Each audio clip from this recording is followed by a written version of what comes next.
Alrighty, item 3 is called to the audience. Madam Chair, we have one speaker today. Speakers are limited to a 3-minute oral presentation and may submit written comments of any length for the council's files. Call to the audience is limited to 30 minutes. Individual council members may respond to criticism made by those individuals who address the council. However, the council will not discuss or take action on a matter raised during a call to the audience that is not already on the agenda. So today we have Vanessa Cassio.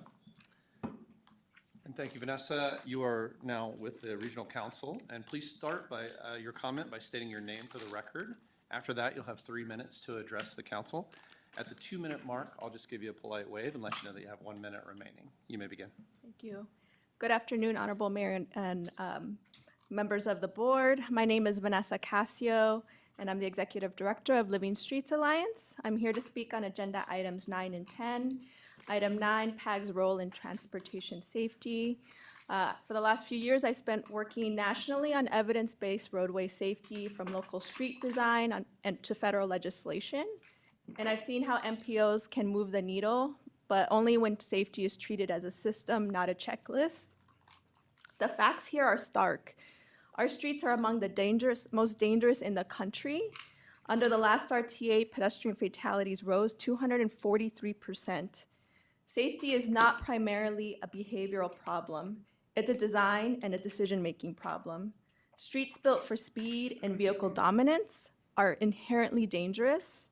The U.S. Department of Transportation's first ever National Roadway Safety Strategy emphasizes that safety and moving people at safe speeds must take priority over vehicle throughput. Speed is the single biggest factor in whether a crash is survivable. RTA funding has steered us in the wrong direction. We continue to see incremental fixes layered onto fundamentally dangerous roads. Funding still prioritizes roadway expansion and capacity projects focused on throughput. These projects are expensive and funding is finite. Every dollar spent on capacity is a dollar not spent on targeted safety investments that data show could prevent injuries and save lives. Safety must be built into street design, which is a way to change driver behavior, using these research-backed strategies and local data to implement slow speeds and create spaces and corridors for people walking and biking and driving. This is what will truly reduce risk. Hawk signals, bike lanes, and crosswalks matter, but placed on a road built for speed, they're like lifeboats on a sinking ship. They may keep a few people afloat, but they don't fix the system, putting people at risk. Real progress means hard choices about how streets are designed, what we prioritize, and who we are willing to protect. We can't just label every project as a safety project. Item Agenda 10, expanding voter membership on the PAG Regional Council. This item would give agencies that operate major transportation systems, especially transit, a real vote. Federal law has required equal voting authority for transit agencies since 2014, and peer MPOs already do this to make smarter, more balanced decisions. Transit agencies bring operational, real-world perspective and ensure investments reflect the needs of all users, not just drivers.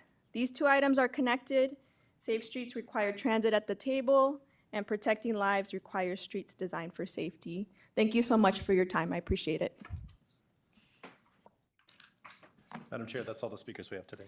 Thank you so much, really appreciate it. Item 4 is meeting summary approval. I move to approve. Second. There's a motion and a second. Any further discussion? Hearing none, all those in favor, please signify by saying aye. Aye. Aye. Any against? Motion carries. Item 5 is consent agenda items. May I have a motion, please? Move to approve. Second. There's a motion and a second to approve the consent agenda items. Any further discussion on this? Hearing none, all those in favor, please signify by saying aye. Aye. Aye. Any against? Motion carries. Alrighty, item 6 is transportation planning initiatives. Presentation from Mexican officials on the high-speed passenger rail and the Port of Guaymas. Our first presentation will be on passenger rail, but I just wanted to make sure that the audience present and those watching on YouTube, that you understand that some of the presentation will be done in Spanish. Here in the PAG office, we have headsets for interpretation. The slides will be available in English, and following the presentation, any questions and answers between PAG Regional Council members and the presenters will be interpreted directly to the room.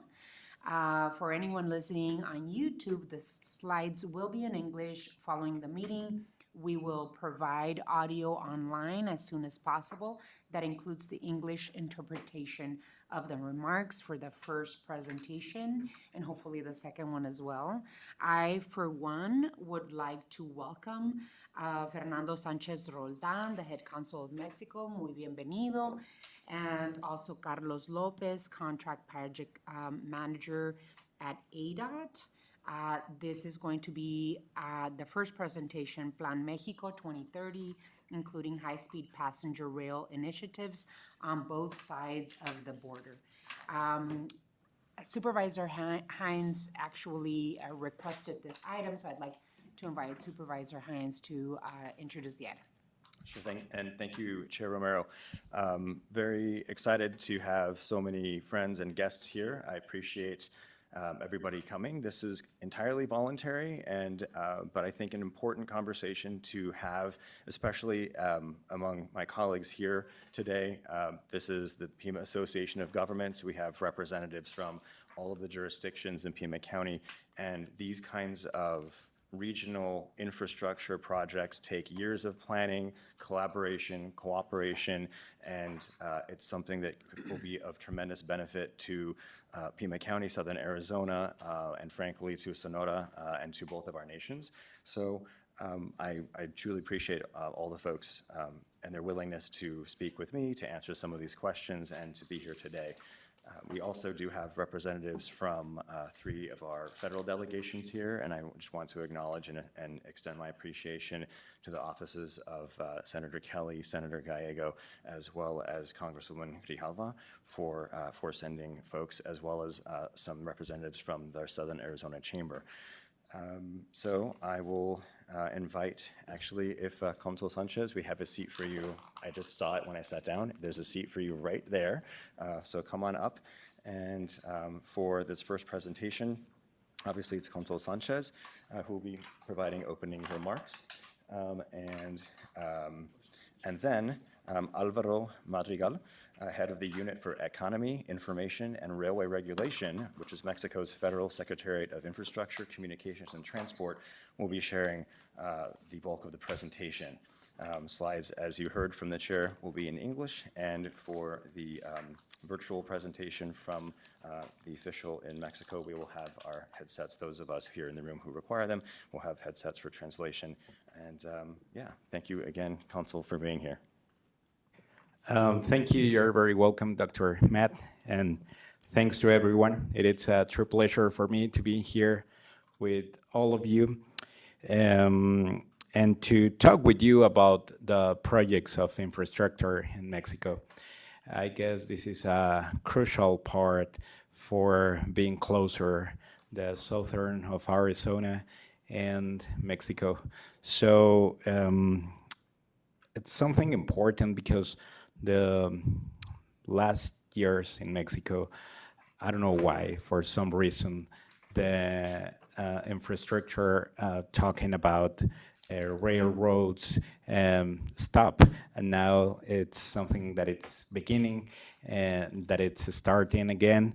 And well, thanks for the opportunity, Doctor. Thanks, Mayor Romero. And please help me to welcome Álvaro Madrigal Montes de Oca. He is the head of the Unit of Economy, Information, and Railway Regulation at the Secretaría de Infraestructura, Comunicaciones y Transportes. And he's gonna give us a presentation about the project of railroads in Mexico. Most of you, maybe you heard about this, but he's gonna explain us more details of how this is going to be, and I'm sure that you're going to enjoy this. Muchas gracias, y muy buen día a todos. Gracias por la invitación. Trataré de explicar cómo va el proyecto ferroviario de México para este sexenio. Si me ayudan con las diapositivas, por favor.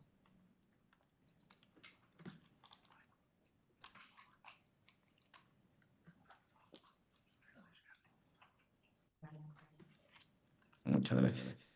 De nuevo, le agradezco mucho la invitación y trataré de explicar de manera muy breve son los avances que hemos tenido en esta nueva red carreteros, que se está visualizando en México. Por favor, posterior a la presentación, tengan la libertad de preguntar sobre todos los temas que sean necesarios en el contexto en el que estamos. Entonces, bueno, en pantalla pueden ver el proyecto ferroviario que se tiene contemplado en el país. Son más de 3.300 kilómetros que la presidenta Claudia Sheinbaum ha visualizado, los cuales van a estar divididos en distintas etapas. La primera etapa, la cual ya está en construcción, comprende casi 800 kilómetros, vías férreas, pasajeros, y contiene las rutas que van desde la Ciudad de México hasta Pachuca, que son alrededor de 100 kilómetros, de la Ciudad de México a Querétaro, que es en el centro del país, de Querétaro a Irapuato y también en el norte del país, de Saltillo a Nuevo Laredo, pasando por la ciudad de Monterrey, que es la segunda ciudad más poblada del país. En el mapa podrán ver las líneas en verde de estas rutas que ya están en construcción, como comentaba, porque también en este mismo año iniciaremos la construcción de otros 1.340 kilómetros para ir, eh, digamos, completando la red total que se tiene estipulada. Este segundo paquete de tramos ferroviarios que se tienen contemplados van de Irapuato a Guadalajara para completar la ruta desde la Ciudad de México hasta Guadalajara, que también es una ciudad muy importante en el país. También comprende los tramos que van desde Querétaro hasta Saltillo. Con eso se completa la ruta desde la Ciudad de México hasta la frontera con Estados Unidos, en Nuevo Laredo. Y finalmente, el, el de Mazatlán Los Mochis. Mazatlán Los Mochis es el primer tramo ferroviario que comprende el Pacífico y que, digamos, que sienta las bases para ir continuando con la red hacia Nogales, ¿no? Como upcoming phases, estamos contemplando las que pueden ver en pantalla en color amarillo, y que de momento estamos en estudios preliminares. Aún no comenzamos en estos tramos de amarillo los estudios técnicos, como geotecnia, como hidráulica, geofísica, y tampoco se han iniciado los trabajos de estudios económicos, sociales y de demanda. Sin embargo, se tiene contemplado a finales de este año poder iniciar esos trabajos de estudios y posteriormente llegar a la construcción, como lo hemos hecho ya con las líneas que pueden ver en verde y en rojo. Si me ayudan con la siguiente lámina.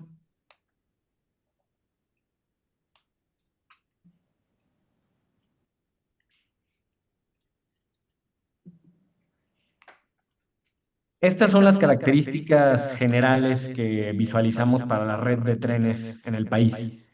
Son vías dedicadas únicamente para pasajeros, sin afectar la carga ferroviaria que actualmente tiene sus líneas ferroviarias. Y son vías que están completamente seccionadas por normativa, y ya lo comentaban, son trenes rápidos, por lo cual es necesario que estén confinadas estas vías. se contemplan en la gran mayoría de la red que veíamos en el mapa anterior, doble vía de pasajeros.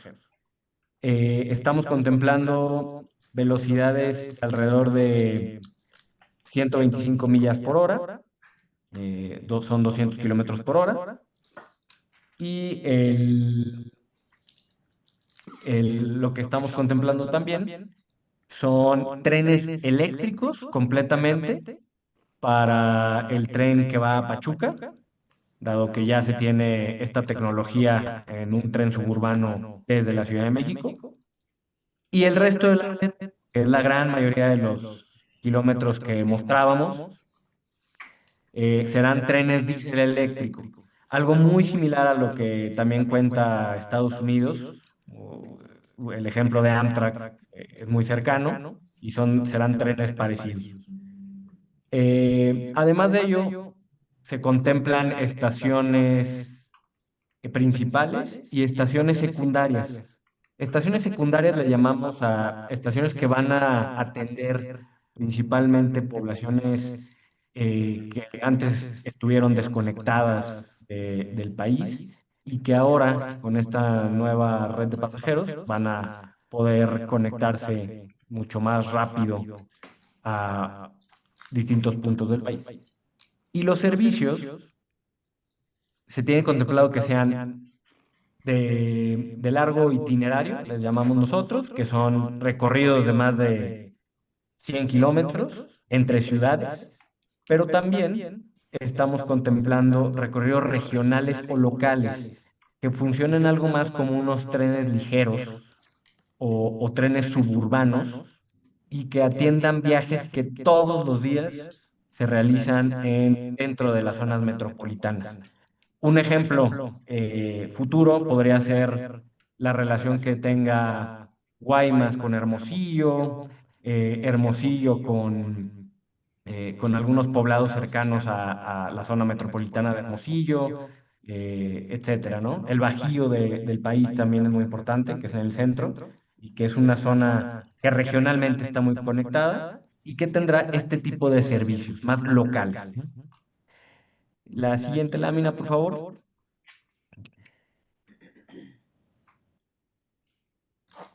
Al momento de los tramos que comentaba en un inicio, ya hemos iniciado la construcción y todos los preparativos para antes de 2028 tener estas rutas en operación. Aquí podemos ver cuáles han sido las fases y qué es lo que ya llevamos. La construcción prácticamente en todos estos 800 kilómetros ya está iniciada. El material rodante o los trenes también ya se llevó a cabo la adquisición y están ahora en fabricación. El riel también fue un elemento que ya está en fabricación. Y muy próximamente estaremos ya teniendo los sistemas ferroviarios instalándose en los kilómetros que tengamos listos después de la obra civil. Esto es, digamos, como el panorama que llevamos de licitaciones y de avances en los primeros 4 tramos que suman 800 kilómetros. Adelante con las siguientes láminas.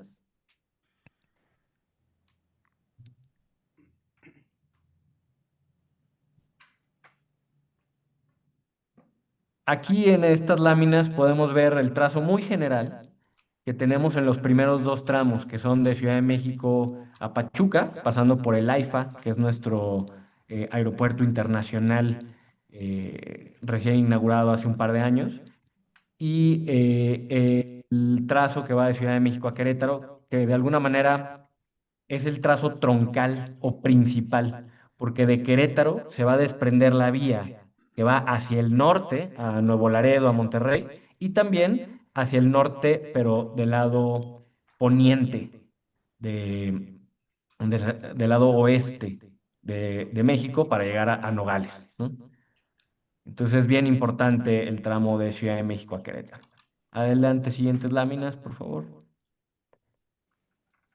El avance de estos 2 tramos que veíamos es alrededor del 10%.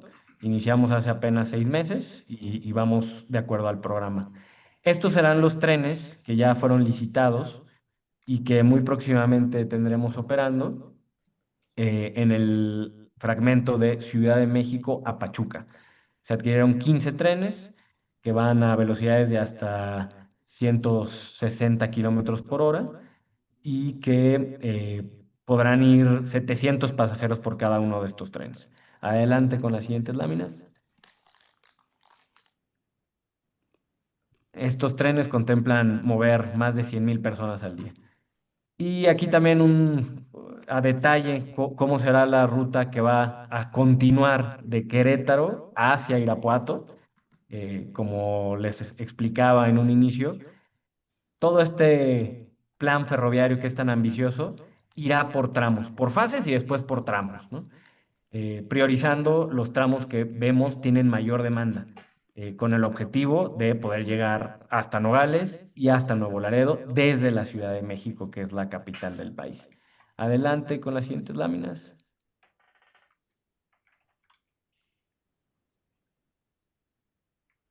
Aquí vemos los 400 kilómetros que comprenden el tramo que va desde Saltillo hasta la frontera con Estados Unidos en Nuevo Laredo, pasando por la zona metropolitana de Monterrey, que es muy importante. Como ya comentaba, está ya en construcción y estaremos terminando la obra civil alrededor del 2027 para continuar con todo lo electromecánico y tener para 2028 operando estos trenes, ahora sí que hasta la frontera con Estados Unidos. Adelante, la siguiente lámina.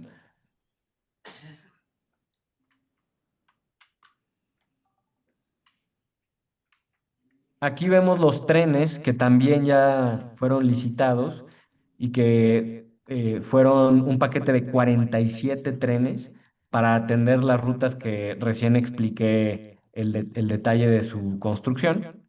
Son 47 trenes diésel eléctrico, con características muy similares a los que se tienen en el Tren Maya y que también serán para las siguientes fases material rodante o trenes compatibles con el resto de los tramos, incluyendo los que puedan ir por el Pacífico, por Hermosillo, por Guaymas, por Nogales, tienen que ser muy similares para hablar de una misma red interconectada desde el centro del país.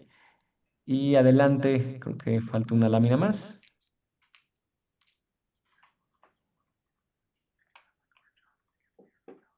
Sobre los siguientes tramos, que en el primer mapa comentaba, están en estudios técnicos, estudios de demanda, económicos, financieros, ambientales. Vamos avanzando muy bien. Son los tramos de Querétaro hasta Saltillo, Irapuato a Guadalajara y Mazatlán Los Mochis. Vamos en tiempos para poder en 2026 iniciar la obra civil y que en 2027 podamos estar hablando de la obra electromecánica conocida y también la licitación de los siguientes trenes y con eso tener las vías completas desde Ciudad de México hasta Guadalajara y desde Ciudad de México hasta la frontera con Estados Unidos en Nuevo Laredo. Y posteriormente, ya lo decía, la última etapa o la última fase de construcción comprendería los tramos restantes en el Pacífico, igualmente los kilómetros aledaños a Hermosillo y a Nogales. Y es cuanto, eh, de nuevo, reiterar el agradecimiento por el interés de conocer cómo va la obra de la próxima red de trenes de pasajeros en México. Gracias, muy buenas tardes. Gracias, Maestro Álvaro. Muchísimas gracias. As you can see, it's one of the most important projects of develop. Talking about infrastructure, I just want to say, imagine if we can travel from Nogales, Arizona to Mexico City. That's going to be something amazing. So thanks again. I'm looking for work with all of you. And if you have any question, if there is something that we can do, the consulate, it's always open to to talk about this project. So thanks again. Thank you, Mr. Consul Sanchez Roldan. We really appreciate the presentation. We are equally excited for the possibility of passenger rail throughout Mexico that will connect the United States, especially Tucson and Nogales, to Mexico. There have been passenger trains functioning before from Nogales. The Sierra Madre Express and the American Orient Express operated for years, and there were tourism trains that would leave from Nogales, Sonora to El Fuerte and from El Fuerte to Copper Canyon. As a matter of fact, El Chepe, my family took El Chepe from Mazatlan to Copper Canyon, and so we know about the experience that Mexico has with train. How do we connect?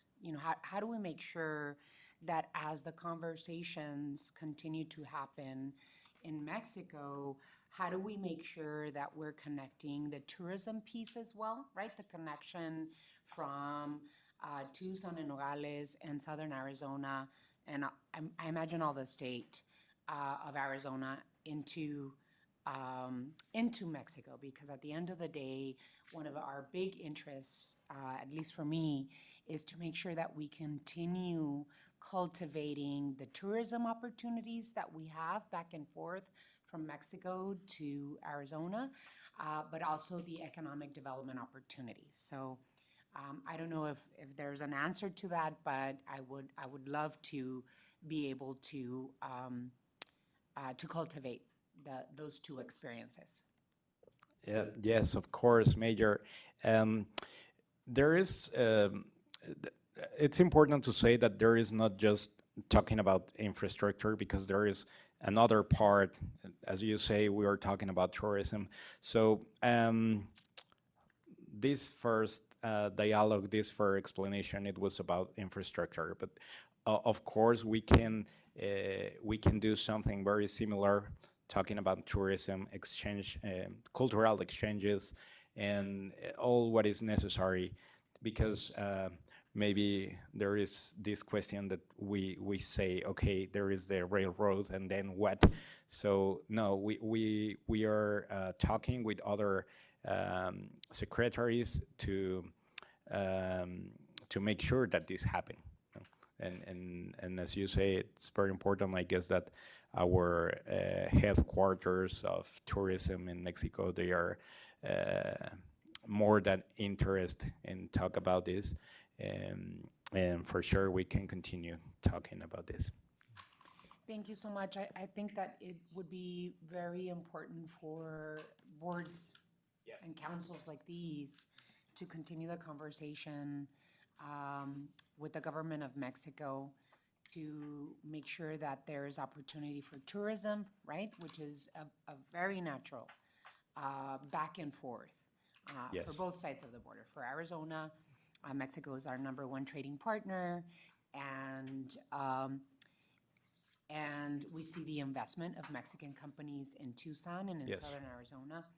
And then, of course, the tourism piece, but just to make sure that the rail will have capacity for both passenger and tourism, but also for freight and economic development opportunities. And I don't know if that's the plan, but I would love to be able to build on the natural economy that Yes. we share. Yes, and as I told you, I guess that we can invite them, and they can provide more information. But definitely, that's something that we are thinking. We are thinking to build this. I mean, this project with everything that it involves, the success of a project of infrastructure like this.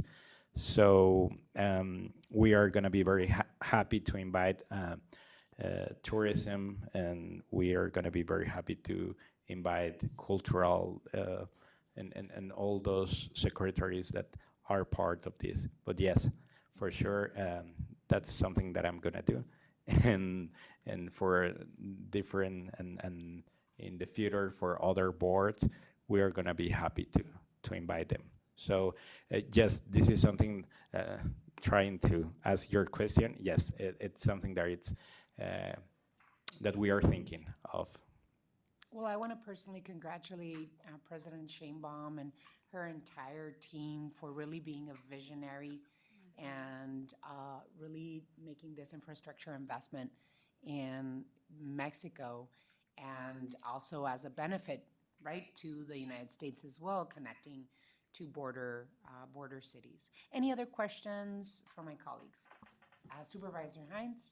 Yeah, well, thank you again, and the reason I wanted us to all talk about this is because just seeing what Mexico is doing, seeing this amount of investment, and you could see from it's 3 phases, but there are multiple segments that are like coming up on completion, right? That are actually this is not some sort of pie in the sky, maybe this could happen. Like they are doing this, and when we see this kind of investment in infrastructure, which we know certainly on this side of the border, trains infrastructure take many years to plan.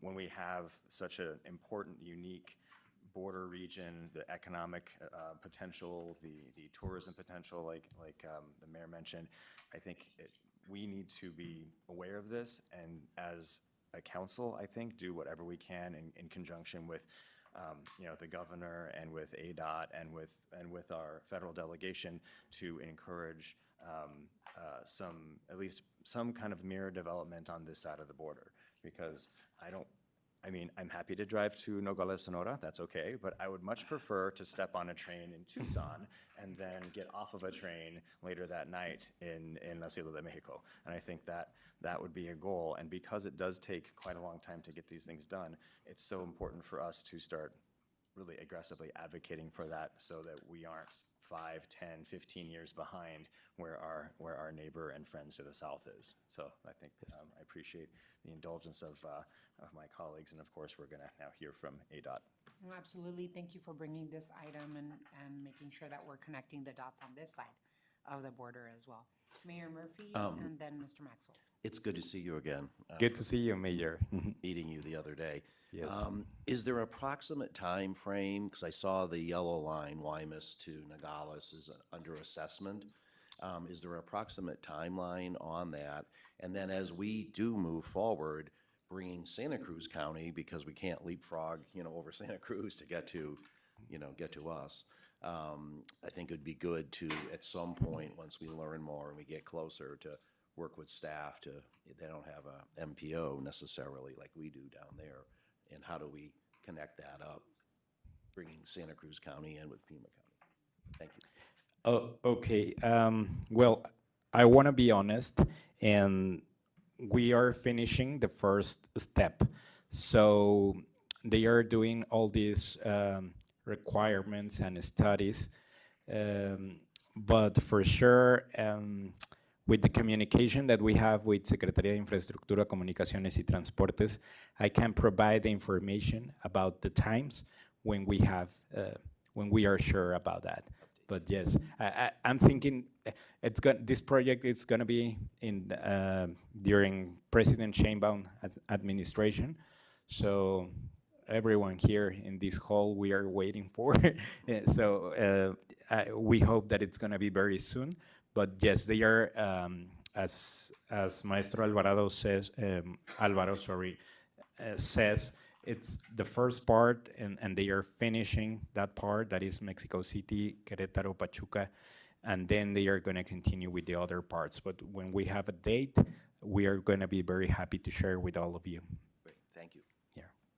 And I guess the second piece of that question would be for Mr. Ortega in terms of inviting Santa Cruz County to our table as well. Could we do that?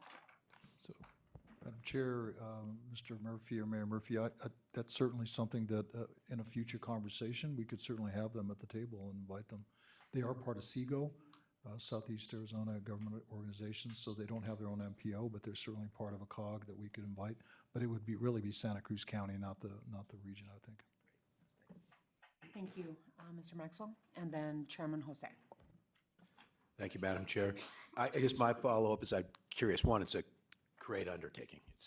I mean, that's enormous. And when I think about the time, money, and effort that's going to put into making something like that a reality, it's going to be a huge lift. Do you know if there's any conversations currently ongoing either at between your organizations that are driving this and moving it, or the government to government with either the federal government to talk about? That's where a lot of our investment in rail comes from, the federal level, or at least the state of Arizona, because we're going to learn a little bit more about an ongoing potential enhancement, but it doesn't necessarily align with the electric trains that you're using, the electric tracks, and so it's a different system. But is there conversations right now at either one of those two levels as well? Well, yes, definitely the answer is yes. But, and we are going to start to talk about other projects with Arizona State particularly, but yes, federal government and the United States Minister of Transportation, they are talking, they are having constantly communication because as we know, those projects are have benefits for both parts of the country. So yes, for sure they are having those, and the further communications that we have with Arizona State, that's something that we are working with Consul of Phoenix. We are going to let you know because that's something that involves to all of us. So yes, the answer is yes, we're having those conversations. Thank you for that, because rail is something that quite often in the U.S. gets overlooked, and it's a challenging area to get support for. So I appreciate that as well. So thank you again. Thank you, Madam Chair. Thanks. Yeah, I really, I'm really super excited about the work that is being done. Maybe we should all go and visit. Let's do it. To see the work. I know that I was highly impressed with the bus rapid transit systems in Mexico City and the bus rapid transit systems in Guadalajara. And so there really is a lot we can learn from our neighbors in Mexico. Chairman Jose. Good morning, good afternoon to everyone. Thank you for the information. At least from my limited knowledge, I know a lot of this discussion has been talked about years before.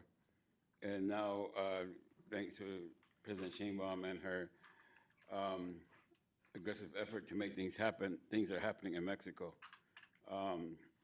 Billion-dollar projects are going, and I've been involved with a few of them and involved in one right now. My only thing is that I see you got MP and ENA up there on your screen and so forth. You need to make sure that the right stakeholders are at the table for these projects. The flip side to that for us here in the States, and whether it be the counties or the regions or whatever, Mexico is moving. Mexico is moving, and are we ready for it? Because the United States and Arizona have been in discussions for many, many years. But I think the problem is they can build a system that works, but it's only going to work up to a certain point, and what are we going to do? We have to have those long-term discussions. Are we ready for it? I mean, take a look at the Transcontinental Highway and so forth like that, and how that plan and so forth, how some areas built it and other areas are still trying to work through the system. And so long-term planning is important, but then administrations are going to come and go, and people are probably going to come and go within this group here, but we need to have that long-term plan, because I think it's going to be a win-win situation for both if we're both looking at the same thing, regardless of the politics, regardless of about moving forward for the people. We got to take the politics out of it and put the business sense on in order to make this happen, because I think it is a win-win situation. I mean, I drive to Hermosillo to get on a plane to go to Mexico City. It's a lot easier, for me anyway. It's about a couple-hour flight from Hermosillo. So I go to Phoenix, I got to go to LA, or I got to go to Houston, or I got to go all over the place before I get to Mexico City. And I'll tell you, I drove to Mexico City one time, and I'll never do that again. Too far. But, so I just wanted to say that I appreciate that. We know this was coming, but what are we gonna do? Are we ready for this discussion? It sounds good, it looks good, but it doesn't work if we don't go to work. That's all. Thank you. Yeah, a point well taken, Chairman Jose. I mean, there's so much in southern Arizona that is, that we can offer, right? That we can offer Mexico, that we can offer the entire state of Arizona. And that's why the Association of Governments, as an MPO, has a responsibility to have vision, to plan for the future. And so, what's the next step, I guess, after this particular presentation? Because, how do we plan with the state in terms of doing a passenger rail and be able to have freight as well, or a hybrid approach from Nogales through the Arizona Sonora corridor, which would include Nogales, Tucson, Phoenix. But then how do we connect to the port of Tucson, which is our rail port here in southern Arizona? There's lots of questions that we need to start planning for, but I appreciate Supervisor Hines, you bringing this to our attention, because we do need, as a planning organization, we do need to sit down and really take a look at what we can do. Mr. Maxwell, and then we're going to go to the second presentation because we have three presentations. This will be quick, Madam Chair. You're absolutely correct. The thing that I think we've got to understand as a region is rail in this country is so controlled by the federal government. I mean, the brief we're going to get from ADOT now is going to really deal with an Amtrak program and an IJA investment from President Biden's administration, and it's important to remember that that's where we really need to, more so than the state. We have to make sure the state and the region is interested and willing to do it, but it's really going to be something where we may have to expand who we engage with to go as an organization more towards the federal government. Yes, absolutely. If there are no other questions or comments on this first presentation, thank you, Mr. Consul, for your presentation. Thank you, Mayor. And Thank you. I think Mr. Madrigal had their hand up. Is this Alvaro Madrigal? He's the one that presented. I think he had his hand up. I don't know if we'd like to allow him to speak. Maestro Álvaro, ¿sigue por ahí? Sí, escuché un poco lejos. Ujú. Únicamente si hay algo más que quisiera agregar. Solamente agradecerles y refrendar que estamos en comunicación con el gobierno federal de Estados Unidos, en específico con la FRA, que nos ha ayudado muchísimo en toda esta planeación y que les iremos avisando de lo que va pasando, sobre todo con el tren que está aledaño a Nogales y a Hermosillo. Muy bien, muchísimas gracias, maestro Madrigal. Sí. Le damos las gracias por su presentación y esperamos seguir platicando con ustedes. Gracias a ustedes. Gracias, Consul. Our second presentation is regarding passenger rail corridor study. Will be presented by Carlos Lopez, who's the project manager with the Arizona Department of Transportation. Mr. Lopez? Madam Chair, members of PAG Regional Council, esteemed guests, thank you for this opportunity to provide an update on the Phoenix-Tucson Intercity Passenger Rail Corridor Study. My name is Carlos Lopez. I'm the ADOT Study Manager on this effort. This briefing will include 4 major topics. We'll start off with the State Rail Plan discussion, offering the broader context in the state of Arizona for passenger rail. We'll touch on the previous study efforts and study that helped us lay the groundwork for this current study. We'll then highlight the Federal Corridor Identification and Development Program, or Corridor ID. This is a new federal initiative to promote and develop intercity rail nationwide. And then conclude with the federally approved project for the Phoenix-Tucson Intercity Rail Study, including task, milestones, outreach goals, and strategies, and next steps. wanted to begin offering the broader passenger rail context in the state of Arizona. ADOT has developed a state rail plan providing a comprehensive assessment of Arizona's statewide both freight and passenger rail system and future needs. As part of the state rail plan, the passenger rail vision includes connectivity from northern Arizona to the Mexican border. The state rail plan identified a implementation phase starting with the Phoenix to Tucson corridor, proposing to connect the major metropolitan areas with passenger rail, and also including additional connections for future connectivity both to the north and to the south. Following the development of the state rail plan between 2011 and 2016, ADOT, in cooperation with the Federal Railroad Administration, the FRA, developed and conducted the Arizona Passenger Rail Study, Tucson to Phoenix. This was an environmental study effort and planning study, including engineering, environmental analyses, robust outreach effort with agencies and the public to select a proposed corridor alternative connecting Metro Tucson and Phoenix with the selected route shown on the screen. This 2016 study was instrumental in helping ADOT apply and enter into the Corridor ID program in 2023. And so as we look at this new Corridor ID effort and project, we'll be advancing this recommended corridor from a broad planning area to a refined alignment, work with agencies and the public on the service options, station areas, phasing, and partner with the FRA and Union Pacific Railroad for further development. I'll transition over to the Federal Corridor ID program. This program was established as part of IIJA.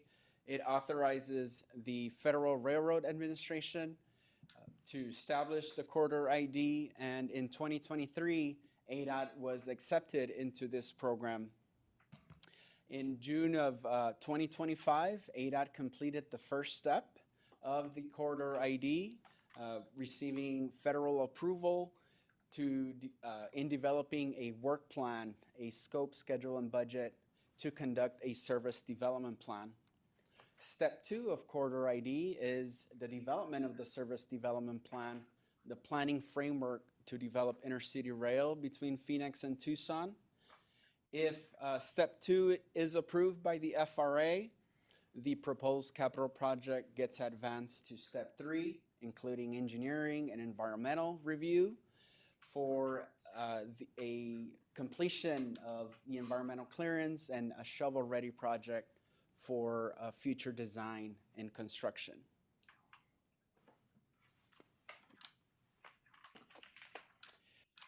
The FRA has approved this proposed study area for the Corridor ID project, expanding from the west of Phoenix, the city of Buckeye, connecting Metro Phoenix, Pinal County, and Metro Tucson to the Tucson International Airport, approximately 160-mile corridor. Additionally, I wanted to highlight a concurrent study that is under Corridor ID. However, it is being led by Amtrak. Amtrak currently operates the Sunset Limited service here in Tucson and connects Maricopa, Yuma, and goes west towards Los Angeles. It covers a 2,000-mile corridor from LA to New Orleans. It currently operates 3 times a week. And what Amtrak is looking into their daily Sunset project under Corridor ID is to increase frequency to daily service and also reroute their Sunset Limited to the Phoenix metropolitan area. So given the concurrent study areas between Phoenix and Tucson, ADOT has been working with Amtrak on the scope, schedule, and budget. The service development plan includes 8 tasks, which are highlighted here. One of the main priorities for ADOT is engagement with our agency partners, the public, Union Pacific Railroad, FRA, to develop and refine the vision for this proposed corridor. We'll have an alternatives analysis process that considers the alignments, considering existing track or new segments of rail infrastructure. We'll conduct environmental planning. 2 important tasks will be in starting with task 6, financial planning. This is financial planning is part of FRA's readiness criteria, where FRA is interested in understanding what are the improvements required, what's the cost, how do we pay for it. That's a major element to advance from step 2 to step 3 from the FRA's perspective. Governance in task 7 is another important element. Who's in charge of the proposed program, who manages and operates the system. That'll be another critical element that we look forward to developing as part of the service development plan. Wanted to highlight agency outreach goals and strategies for the service development plan, step 2. We have planned agency workshops, one-on-one meetings, station area planning workshops to better understand goals and objectives. Tribal outreach is another important component that will be part of this effort. As far as governance and funding discussions, in coordination with the Governor's Office, the ADOT Director's Office, the Executive Leadership Team has been established, comprised of the MPO directors, including PAG, Sun Corridor MPO, and MAG to help guide and coordinate on those efforts. Public outreach will be part of the service development plan. This will include in-person meetings, community events, and social media to seek as much input on passenger rail and also to be able to capture the public sentiment as it relates to passenger rail. As far as starting the step 2 of the corridor ID process, the FRA is expected to issue a notice of funding opportunity that is project directed to the Phoenix to Tucson corridor in early 2026. Once it is issued, ADOT and FRA will develop a grant agreement for the step 2 study that requires a 10% state match that's available via a legislative appropriation. And upon obligation of that grant, we'll kick off the step 2 service development plan.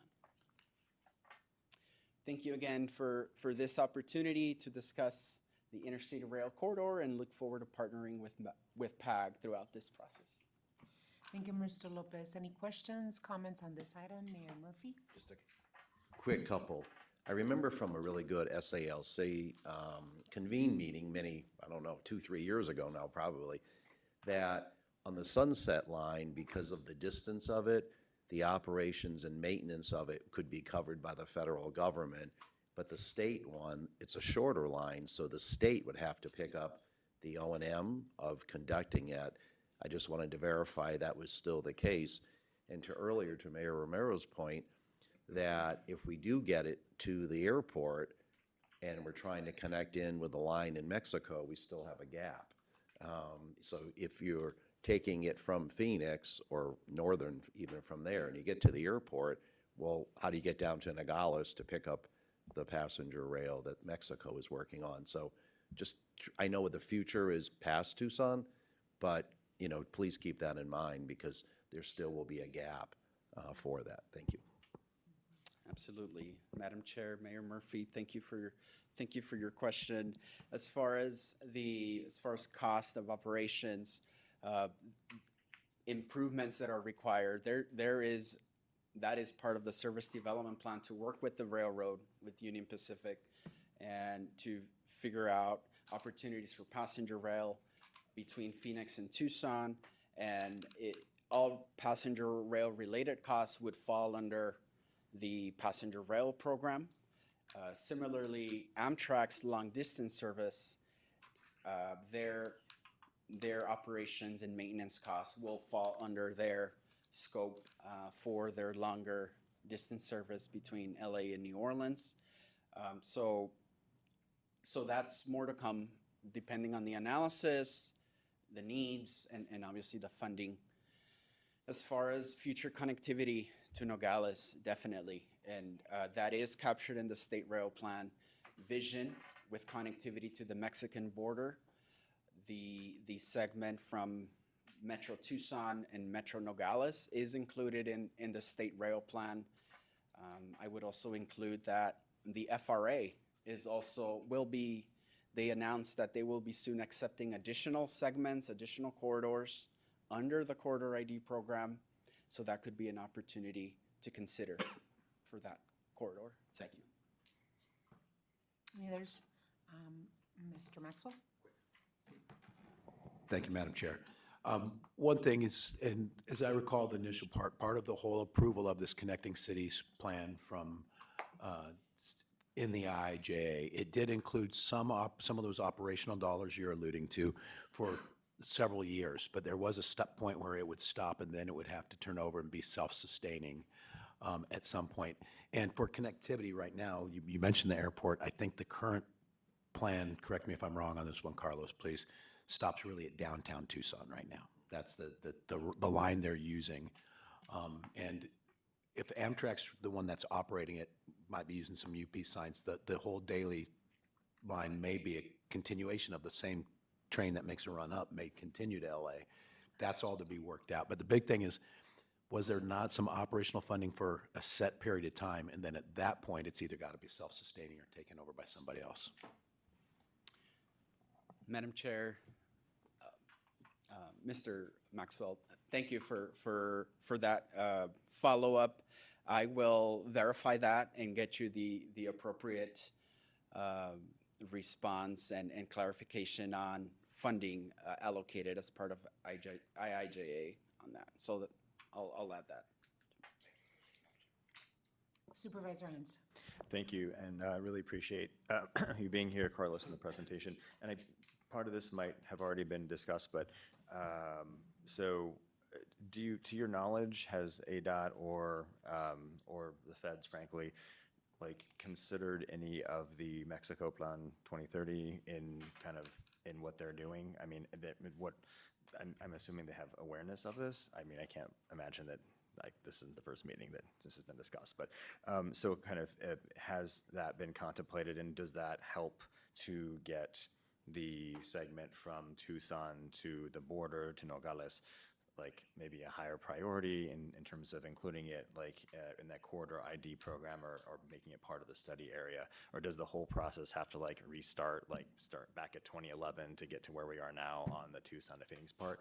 I would just hope that in light of what Mexico is obviously doing and what we've already accomplished to this point, that there is a way that we don't have to do 12 or 15 years of I'm just trying to get an idea of the timeline and kind of where the feds might be able to get us in terms of the gap that we're talking about. Madam Chair, Supervisor Hines, there might be discussions regarding Arizona's initiatives with Mexico's 2030 plan at the higher levels. My specific area has been the proposed Phoenix to Tucson project, and certainly appreciate your initiative to bring this discussion together to further enhance that. As far as the proposed connectivity to Nogales, it doesn't require, for example, the environmental study that ADOT conducted, for example, 2011 and 2016. That definitely was a plus to the FRA to help approve the corridor and enter into Corridor ID. But given the documentation in the overall state rail plan, the Nogales to Tucson corridor, that could be an opportunity to use that effort to apply into the federal Corridor 80 program. Great, and I guess just let us know who we have to talk to. I mean, just how can we be helpful to facilitate that and to really elevate that and highlight this and the importance given what Mexico is doing? I'd appreciate that. Yeah, Supervisor, that's a fair question. Maybe we could ask the executive director to look into what is the process to have the PAG get ourselves in line for FRA funds and or state of Arizona funds to be able to plan for what we want to see in the future. Tucson to Nogales. So, any others? Alrighty, we have a third presentation today, and the third presentation is on the Port of Guaymas expansion and upgrades, implications for cross-border trade and commerce with Pima County, Mexico's ongoing and future planned upgrades in the Port of Guaymas in the state of Sonora, anticipated effects on exports and imports from and to northern Mexico and southern Arizona and the western United States, and implications for the Nogales Port of Entry from I-19 corridor to the Port of Tucson. I would like to invite Uriel Brito. I think it's from the Port of Guaymas, representing Commercial Manager Acipona. I don't know if Francisco Acuñas is with us today, representing and is the president. Hello, of good ISPO. afternoon. And then Juan Francisco Salcido Burruel, Director of Regional Projects in Codesco. I'll seat the microphone. Thank you. First of all, I would like to offer an apologies because the commercial manager was unable to attend this meeting, but because this Saturday we have the President of Mexico visiting the port facilities, and we are making some preparation but thanks for this opportunity to give this presentation of the Port of Guaymas. I would like to start with the Port of Guaymas is the only deep water port in Sonora, in the northwestern region of Mexico. Thank you. Its main purpose is the handling of mineral and agricultural bulk cargo. And in recent years, we have diversified into the other business line, like containers, fluids, oils, cruise ships, and vehicles that are in project. Next slide, please. Thank you. The main commodities, the 74% are mineral bulk, the 19% are agricultural bulk, container represent the 3%, the brake bulk %, and fluids 2%. In type of traffic, the 38% are export, the 28% are cabotage. International transit represent the 20% of the movement of the port, and the imports are 14%. In the total cargo movement of the Port of Guaymas, the average is around 6 million to 7 million of tons per year. Next slide, please. And the hinterland on the foreland, the hinterland of the Guaymas, the area from the Port of Guaymas, our hinterland, its location has a character international. We receive all of cargo from Arizona, New Mexico, Texas, Chihuahua, Baja California. That's the hinterland of the port. And on the foreland, we export almost every cargo to Asia, Europe, and United States. Next, please.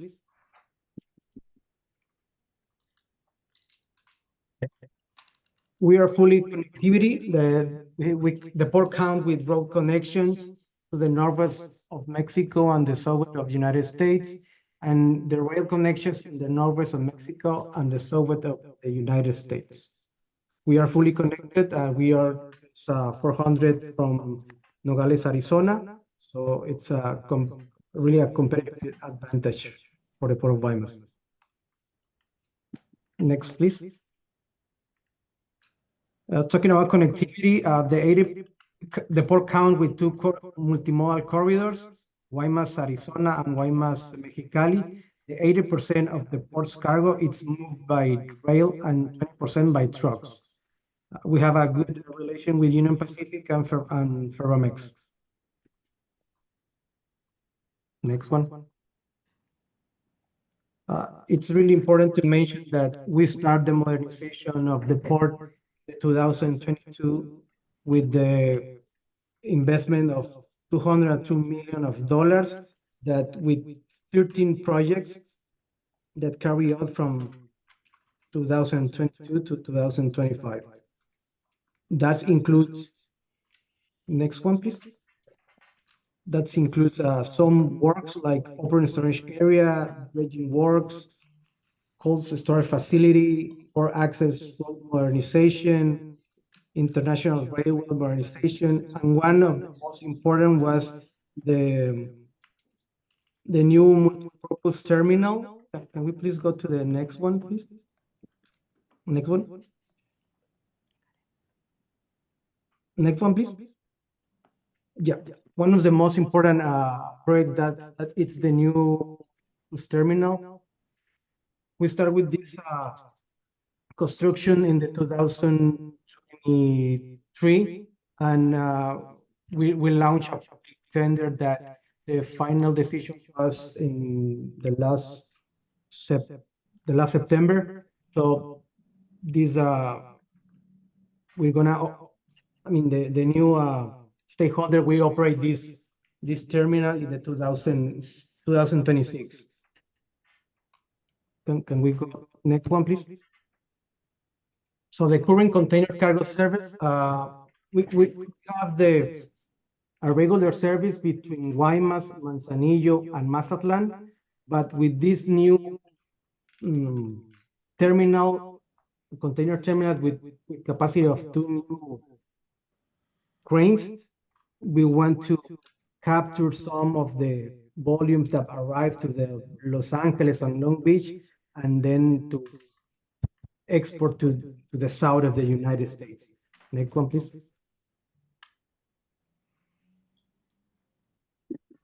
With this modernization, the Port of Guaymas is to capture the 7.5% of cargo from Los Angeles and Long Beach destined for Texas, an increase in containerized cargo volume from 16,000 that we move right now to increase to 210,000 of TEUs per year. That's in the second stage. Next, please.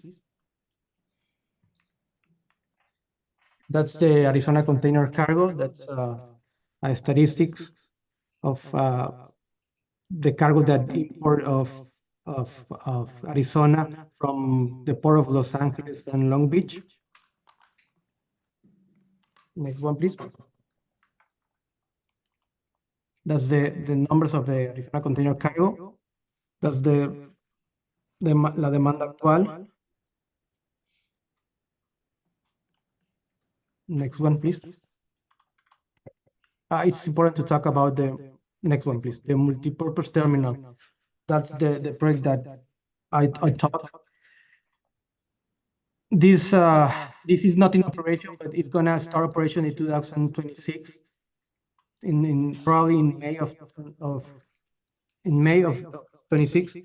So with this terminal, we will try to increase the volume of the Port of Guaymas, because right now we move around 16,000, but because we didn't have the cranes. With these two cranes, we will have the opportunity to increase the volumes of the port. Next one, please. That's some illustrative pictures of the container terminal. The total area around is 10.6 hectares. The length of the river is 320 meters. This dock will have the capacity of 2 post-Panamax, and it is for diverse cargo like containers, vehicles, and general cargo. Next, please. There's another a picture of the terminal. Next one. Yeah, it's another layout of the multi-purpose terminal. Right now, there's 144 meters of dock, and the winner of and the new stakeholder will construct another 185 meters to complete all the terminal. Next one. So that's the containers route that we are looking for. I know there's right now we move around 16,000, 20,000 per year, but we're looking for with this new equipment, try to have more and increase the volume of the port. Next, please. Okay, that's the Guaymas expansion. The port of Guaymas has under the concession on all this area, where is the phase 1 and phase 2 and third phase. This is a total project. We already have the permits of the environmental impact assessment to dredge and fill the first phase. And we are looking for investor. We already have the studies of the prefactibility studies, and that total investment, the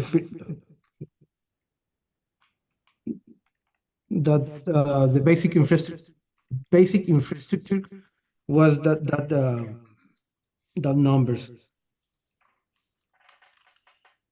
Next one, please. There's a little bit of the description of the first phase. The first phase, the first stage of the project involves the dredging of 5 million cubic meters of navigation area, consisting of the construction of the navigation channel with a length of 1.68 kilometers and turning basin 600 meters. And the first phase, the project involves a filling area of approximately 67 hectares. So this is the expansion project of the Port of Guaymas. Next one, please. There's a second and third stage of the total project, but we are looking first, looking for investor for the first stage of the 67 hectares. Next one, please. That's an upgrade of what we are doing here in the Port of Guaymas. Thank you. Thank you so much. Appreciate the presentation. Do we have any others presenting?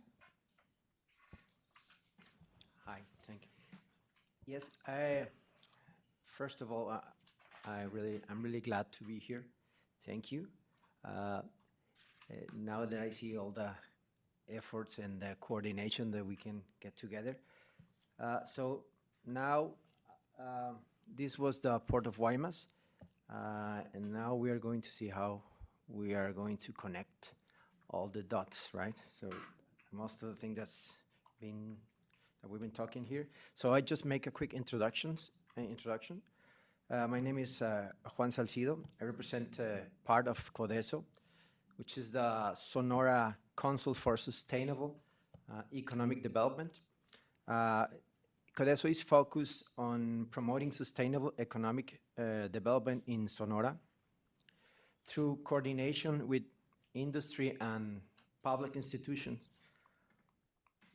Our work emphasizes collaboration, long-term competitiveness, and economic integration, always from a practical and cooperative approach.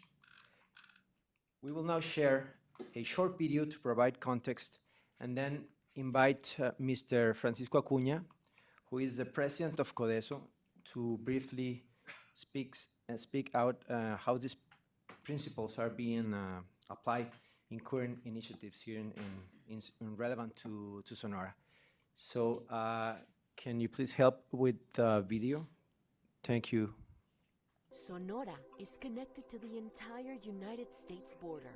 As the largest Mexican state with ocean access, it shares nearly 400 miles of border with Arizona, California, and New Mexico. A new highway will soon connect El Paso, Texas, directly to the port of Guaymas, Sonora.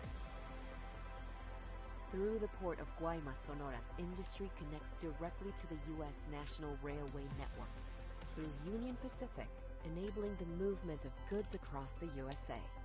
The port of Guaymas is second to no one in mineral cargo handling in Mexico. Also, a key logistics point in the import and export of coal to the North American market, and is the nearest rail hub in Mexico to the U.S. border. In partnership with the port of Antwerp-Bruges, a global leader in energy transition, Guaymas will become one of the first ports in Mexico with liquefied natural gas sourced from the U.S., and energy cooperation that positions Sonora as the strategic energy and logistics hub for the Pacific region. Thus, the port is a hub not only for Sonora, but for a gateway for the entire region bordering the U.S. To strengthen our binational region, the private sector has committed a multi-year cooperation mechanism dedicated exclusively to increase competitiveness and security. This instrumental investment will be directed toward developing the trade corridor with the United States, which will reduce travel times and administrative procedures by up to 30%. Leveraging digitization and the use of AI, the U.S. Sonora Trade Corridor will secure a reduction up to 20% in operating costs for transport operators and businesses, optimizing logistics flow and transportation management. Intelligent monitoring, road and commercial incidents will be reduced by 40%. Our next cooperation starts with the port of Guaymas to the border, but has the potential to go beyond into powering AI data centers and other sectors while bolstering trade with security in the region. It is time for the Northwest Logistics Gateway. This is Sonora's moment.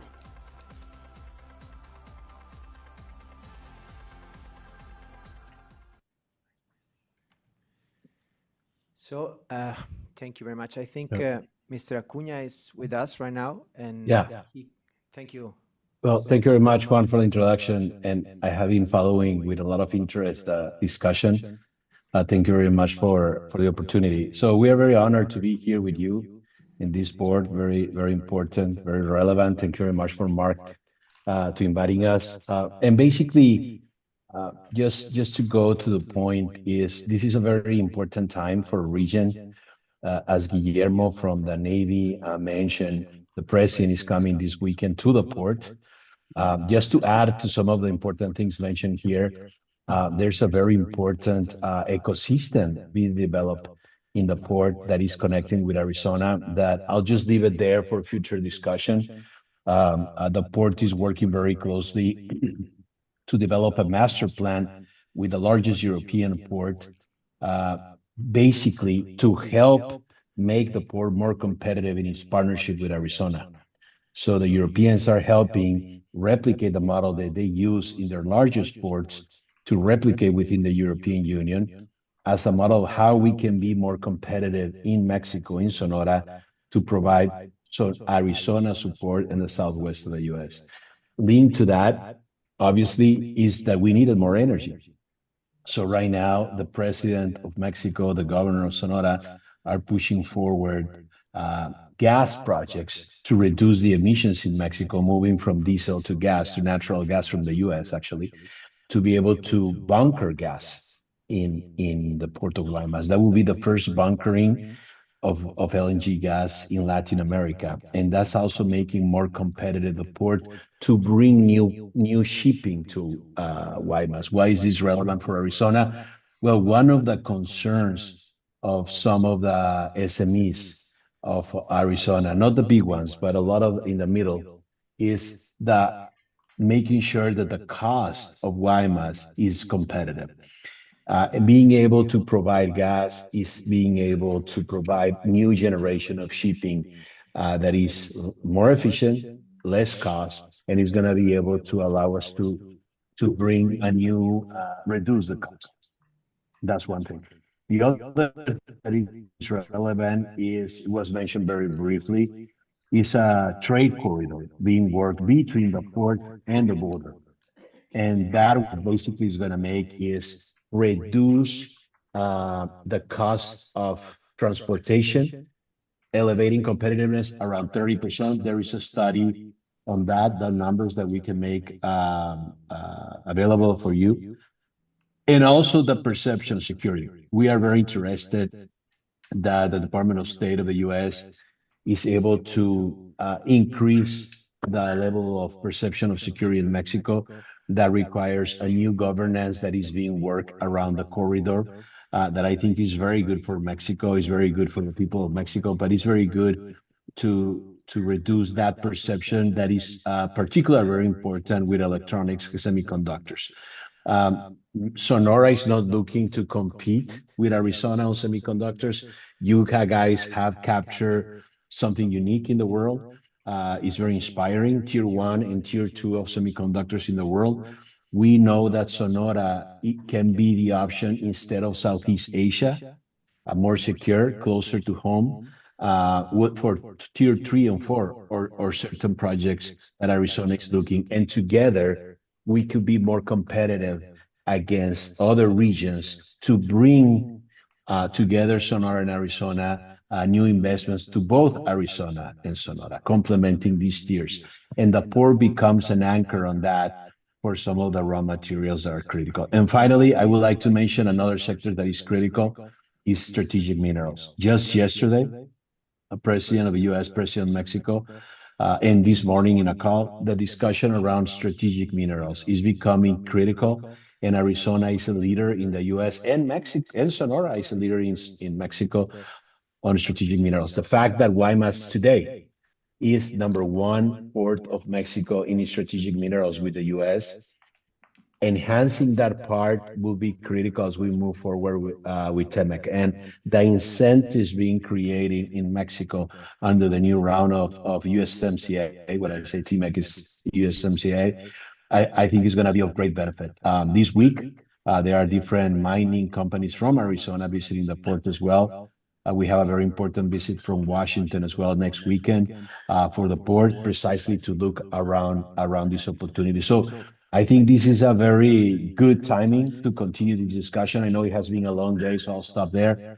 But we look forward to having this conversation and to work with you hand by hand to be able to provide you all the information you need. Sometimes we get lost in translation, but I think it's our job, our duty to facilitate everything you need so you can be more aware of what's happening south of the border. Thank you very much. Thank you, Presidente Acuña. Really appreciate your presentation, for joining us today, and Mr. Salcido for joining us today. Do we have any comments or questions on this presentation?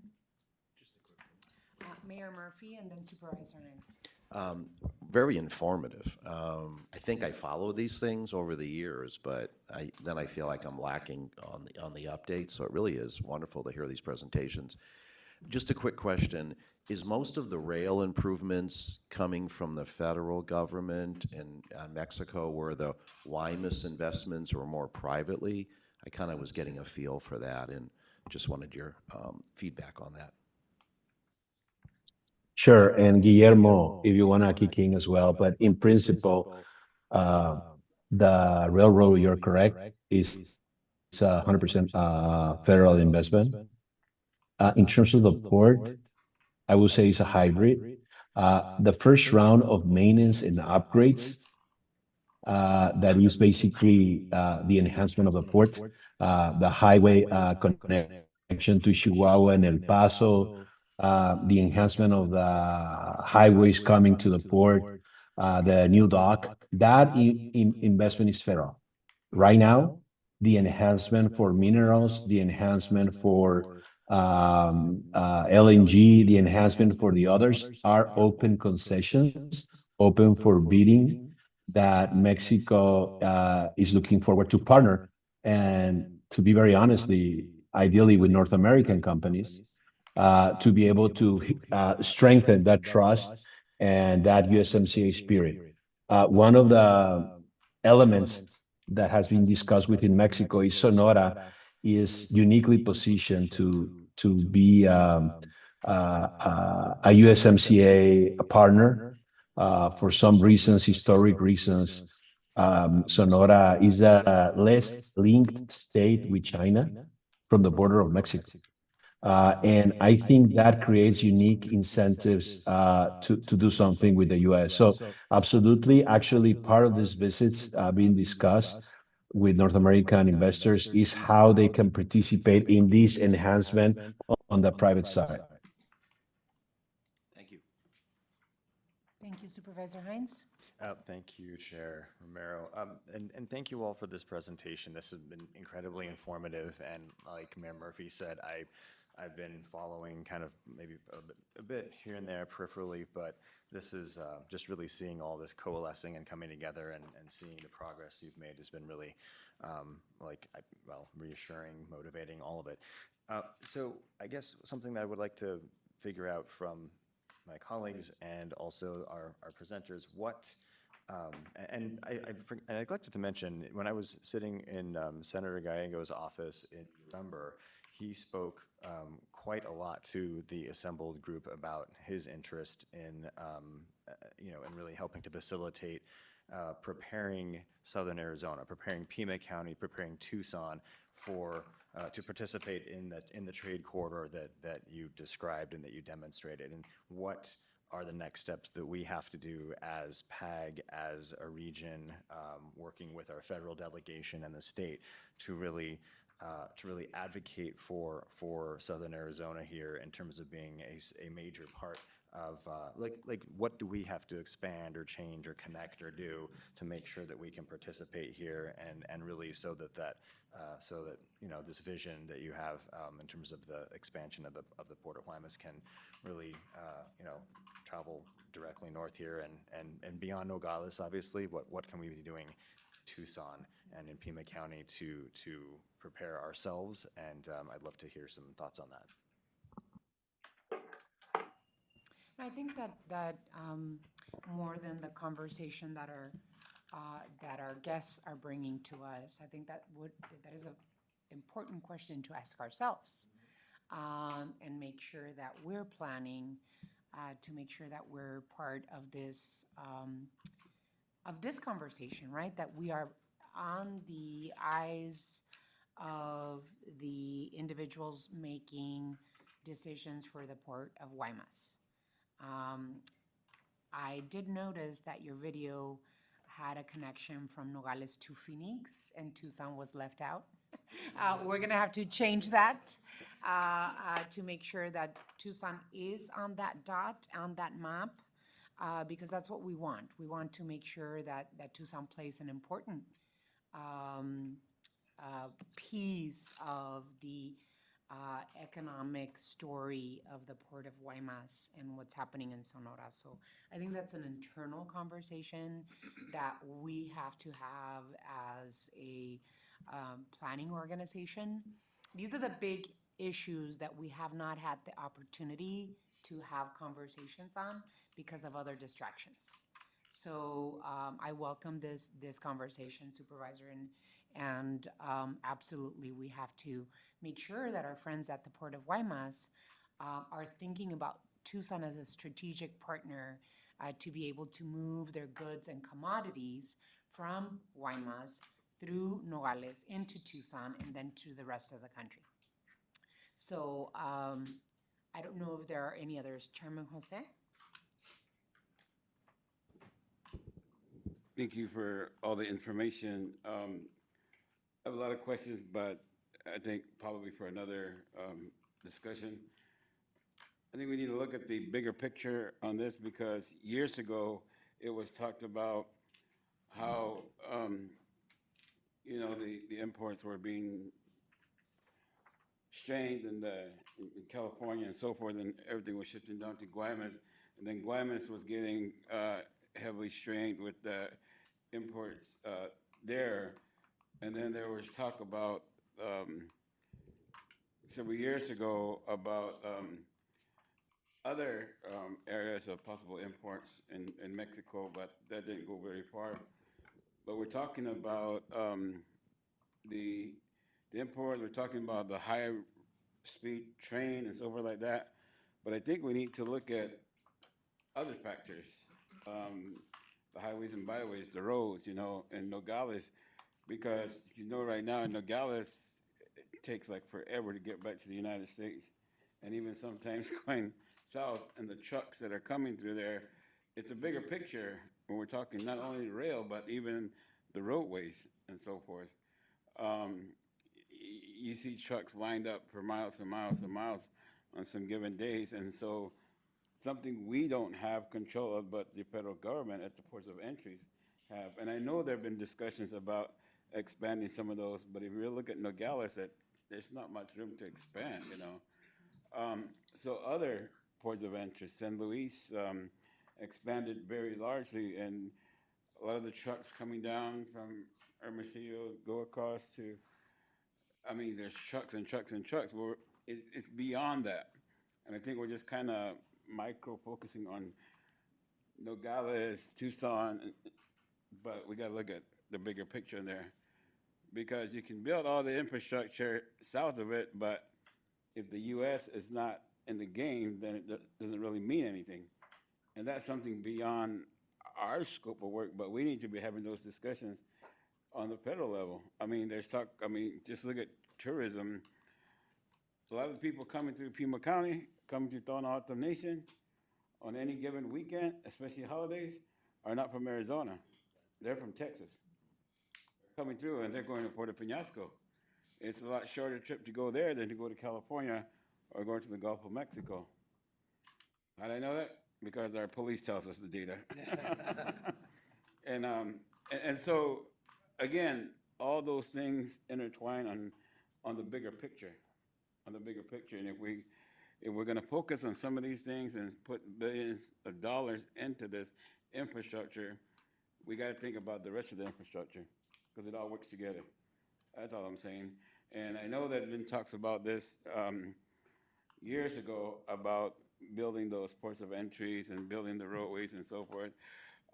In Mexico, from Nogales to Hermosillo, the improvements on the road, you know, it took years to do that, you know, and I drive the road a lot. So, but other areas, you know, even here in the United States.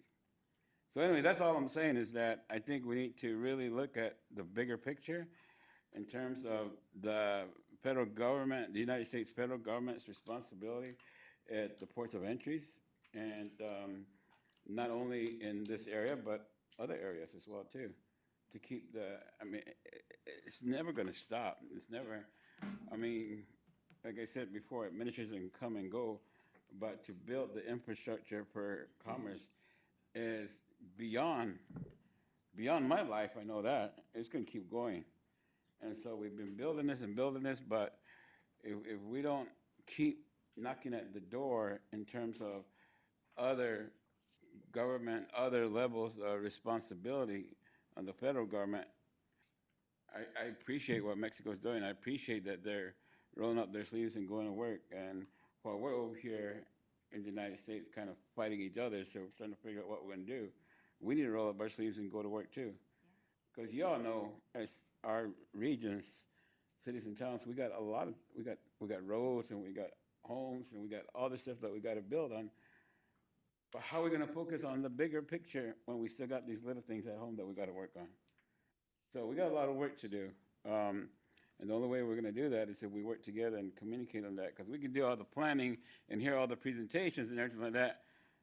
But if the top dog over here, the federal government is not thinking that way, do we know what they're thinking? Do we know where they're going? So how can we utilize that information to plan our strategic roadmap to meet the objective of our partners doing what they're doing? Maybe we need to ask them. They're doing things. They're making things happen. And so that's all I'm saying. I think so. There's a bigger discussion that we need to have and more information that I think we need to bring to the table to really develop and design a roadmap for our future endeavors, at least for PAG and RTA. My thoughts. Thank you. Thank you, Chairman.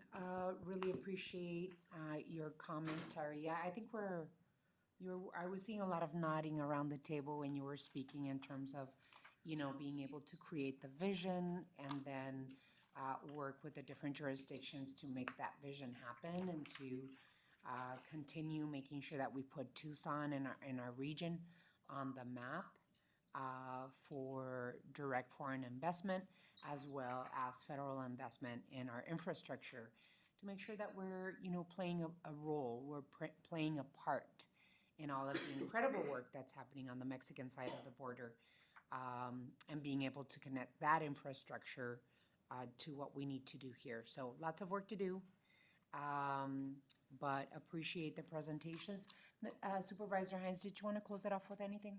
Oh, sure. Again, thank you to all of our guest presenters. This was, I started asking a few questions, and it turned into a bit bigger set of presentations than I anticipated, and I think very enriching and very informative. So thank you all.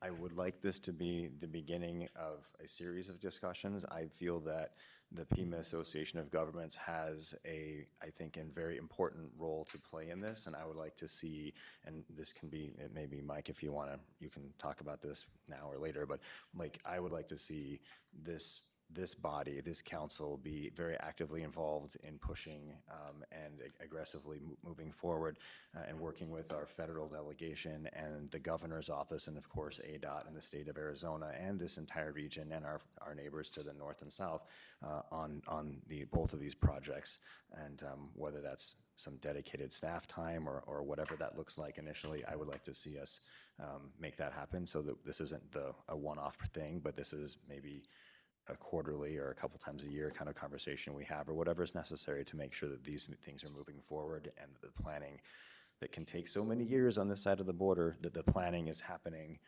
so that we can see, so these plans can bear fruit in 5, 6, 7 years, if possible. So thank you all. And Mike, Thank you so much for bringing this to us. We should absolutely continue the conversation. Hopefully we'll expect a process detailed by our executive director in terms of any necessary steps that we need to take as a regional council for federal investments in rail, as well as continued conversation with Governor Hobbs. I do see some representatives from our congressional delegation are with us. Thank you so much. We really appreciate it. Thank you for being interested in the conversation. And of course, to our Consul of Mexico here in Tucson, Fernando Sanchez Roldan. Thank you, Mr. Consul. We really appreciate you, as well as our presenters, Uriel Brito, Francisco Acuña, and Juan Salcido. Thank you so much for being with us. We continue looking forward to continued discussions with you all. Thank you. We're gonna take a little bit of a break only because we have to have staff collect the headsets before we move on to the next item. I also want to thank Azuli Language Solutions, which is a locally owned company, for providing interpretation services today. Muchísimas gracias. Te lo agradecemos.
Mr. Maxwell? That's a problem. Just want to make sure that we come back to continue the meeting.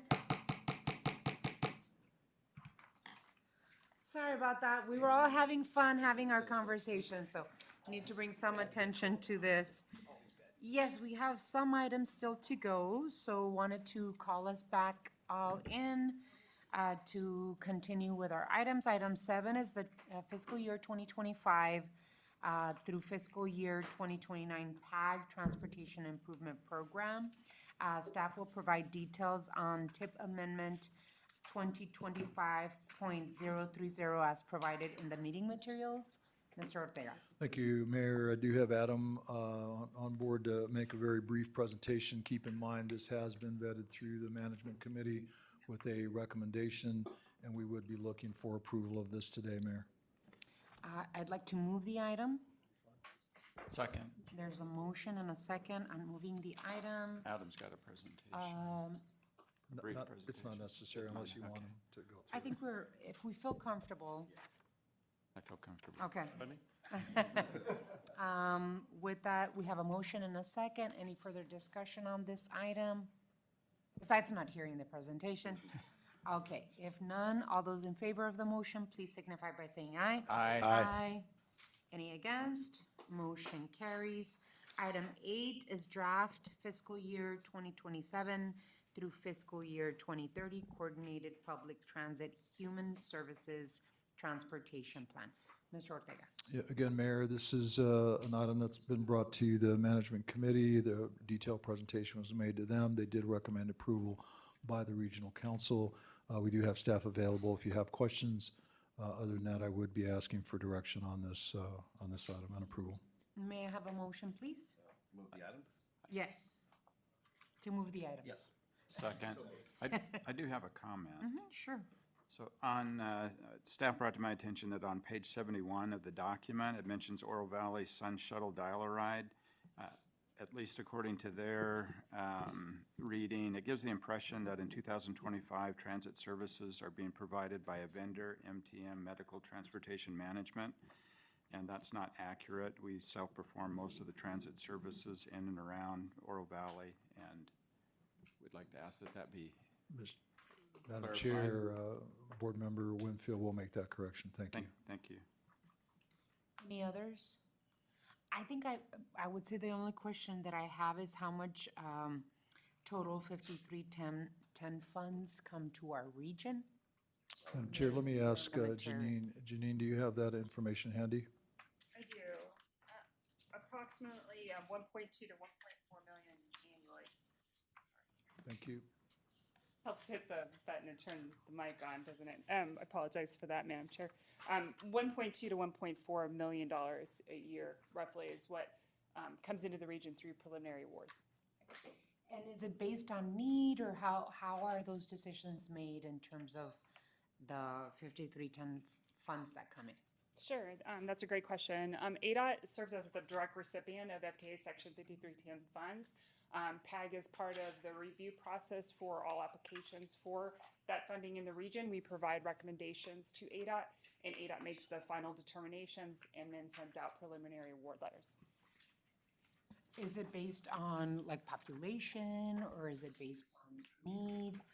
How is it, what's the determining factors for the amount that we receive in 5310? That's a good question, Madam Chair. So with regard to the amount of money that comes into the state, the federal allocations, those are determined at a higher level. And then ADOT announces through the NOFA, the Notice of Funding Availability, on what are the amounts available to the different regions across the state, both for rural and urbanized areas. And then with regard to the actual subrecipient, the way that determinations are made by ADOT as the direct recipient of the funds, there is a rubric that is used, and applications are scored on a variety of different criteria, and it's relative to the project that they're applying for. And there's different types of projects. Some are capital projects, which an example would be for a vehicle, or a non-traditional capital project would be preventive maintenance to keep the vehicle on the road. There's also operating funds and a long list of other types of projects. But regardless of the project type, a rubric is used, and that rubric is defined by ADOT.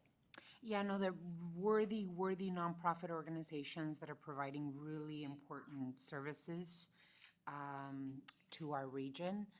I'm just curious about how, the state decides how to put the funds out within the state. Madam Chair, I know that those decisions are made at ADOT. We can try to find out how they allocate those and use, whatever metrics they use, and we can report back to you. That would Happy be to do wonderful. Happy to do Thank you that. so much. Any other questions? Alrighty, so there's a motion and a second on the floor. All those in favor, please signify by saying aye. Aye. Aye. Any against? Motion carries. We move on to item 9. Thank you, Madam Chair and members of the Regional Council. Thank you so much. Really appreciate it.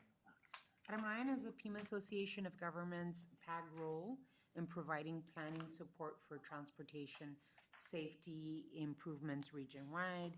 I know that we have Janet Doreen from PAG, Paul Castellano, and Dr. Teresa Cullen here, as well as Andy Bemis in the city of Tucson. Mr. Ortega, did you want to introduce? Just the very item? quickly, Mayor Romero, this was a request that you had made last meeting, I believe, and you'd asked about more information as to what's going on in terms of the safety improvements and safety planning system-wide and region-wide. And so we gathered these folks together. They do have some presentations. They are hopefully brief, but I'd like to turn it over to them if it's okay with you all. Thank you. Jeanette, you want to take the lead? Yes. Mayor Romero, members of the commission, thank you, Mr. Ortega. I do want to invite up to the table Andy Bemis from the City of Tucson, Department of Transportation Mobility, Dr. Collin with the Pima County Health Department, and Paul Castellano with the Pima County Department of Transportation. If you'd like to join us at the table, I have prepared a few slides as well as a demonstration of some of the tools we use here at PAG for safety planning. I'm going to allow them to get to the table as we get our presentation rolling. Okay.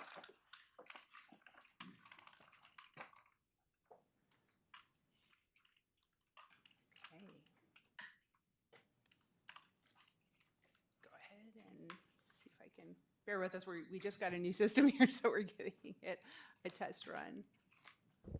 As we set up here, Madam Chair and members of the council, we did just invest quite significantly in our technology here. The YouTube experience should be a lot better, hopefully. The cameras are now not just the one in the middle, but we have several around the room that do have Zoom capabilities. And then the audio, of course, has been on a steady improvement since we implemented. So I just wanted to give you a heads up on that. All right. Thank you. We're aware that transportation safety is a multifaceted topic, and in order to be effective, safety considerations need to include a range of possible solutions. We categorize these into the 5 E's of transportation safety. Enforcement, which are the rules and regulations and laws that ensure safety compliance. Education, which emphasizes the importance of spreading awareness and knowledge about safety. Emergency response, which is simply that, just our response to emergency situations and what we can do to improve those response times. Evaluation, which refers to the continued evaluation of our plans and programs and all of our projects, as well as engineering. Engineering, of course, involves the design and implementation of physical measures to enhance safety, such as our infrastructure improvements, guardrails, separated bike lanes. But it also includes technology and the prevention of accidents and injuries through the use of traffic signals, hawks, and surveillance technology and sensor technology. PAG staff and our resources here touch on all 5 E's. We lean heavily into the data acquisition and visualization space. And what that means is we're just trying to get the information to your staff and to consultants so that the data is available to make the necessary decisions that need to be made. That data is also used to evaluate the safety of our roadways and share the message of what's really going on out there.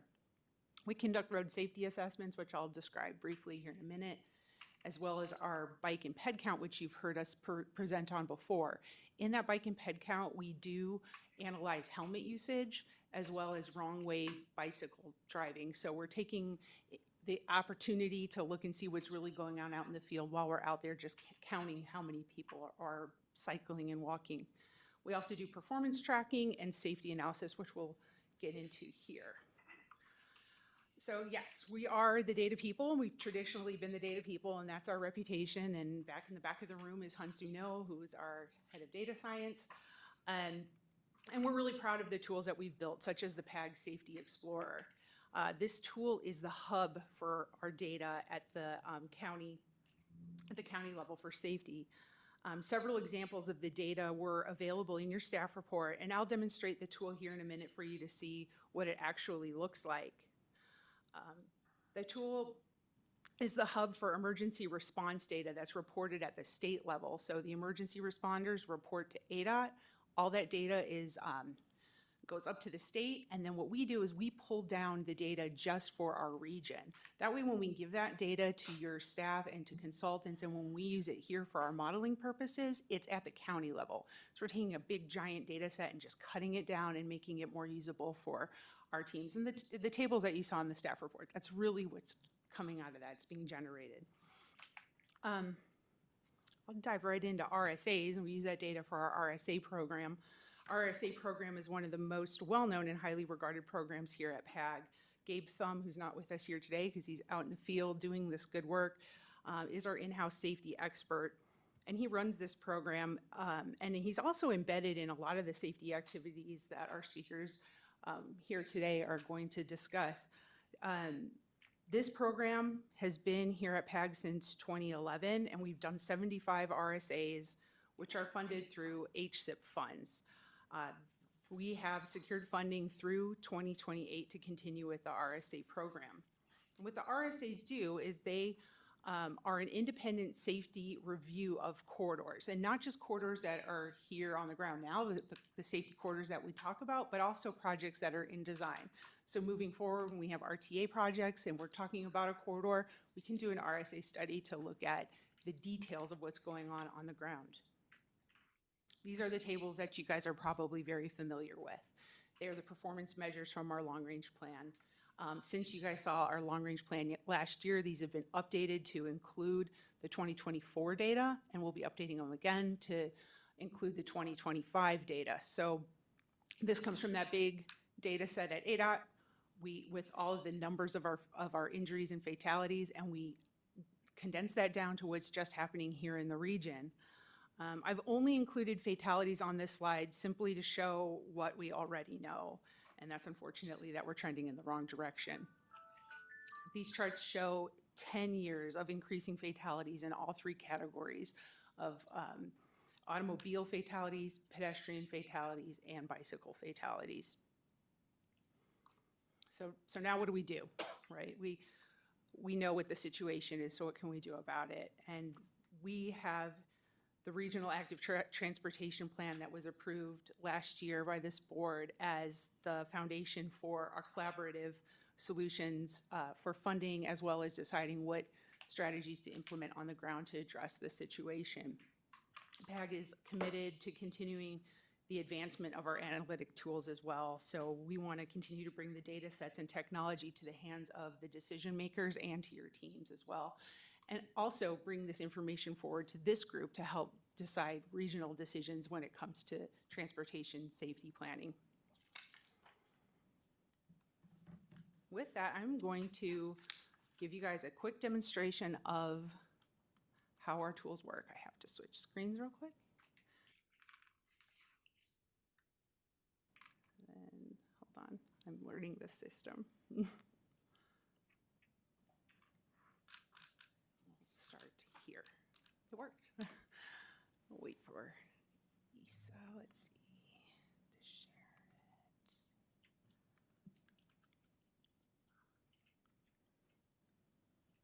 Share.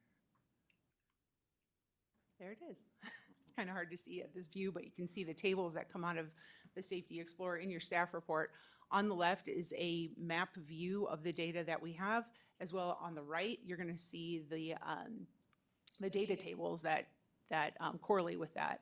On the left of the screen, I can't touch my screen, otherwise it will jump around, but we have the ability to search as well as a legend that, there it is, it shows all the data layers that are mappable through this tool. On the right, let's see if we can do this. On the right is all the charts that are associated with every incident on our road. So everything from the number and type of accidents to whether there was an injury, how severe the incident was, the lighting conditions, the travel direction, the units and type, all these different features we put in there, all the way down to the age group of the victims and the gender, facility type, if there was a motorcycle involved. So this is pretty advanced. This platform is not the most user-friendly. It's really designed for our experts. So they're really good at using it and pulling the data out of it. But what we've done is move towards more of a web-based mapping tool. So I know General Maxwell had asked us to show a heat map of where the bike and ped safety incidents are happening here in the region, and that's what you're looking at on the screen right now. It's no surprise, right? We know where these things are happening. Bike and ped fatalities are happening on our major corridors. They're happening mostly where we see high volumes of traffic, and I'm gonna draw your attention to this. Oh, it did. It zoomed. This is First Avenue River to Grant. And because it's yellow, what we're looking at is the weighted injury severity. So that's where it's bad. That's where there's a lot of fatalities and a lot of accidents and injuries. This map is just showing it as a heat map, but we also have it as incidents. So you can see the individual incidents out on the road.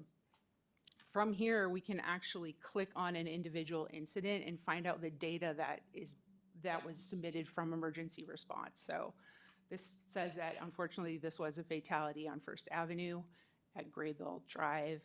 It was pedestrian.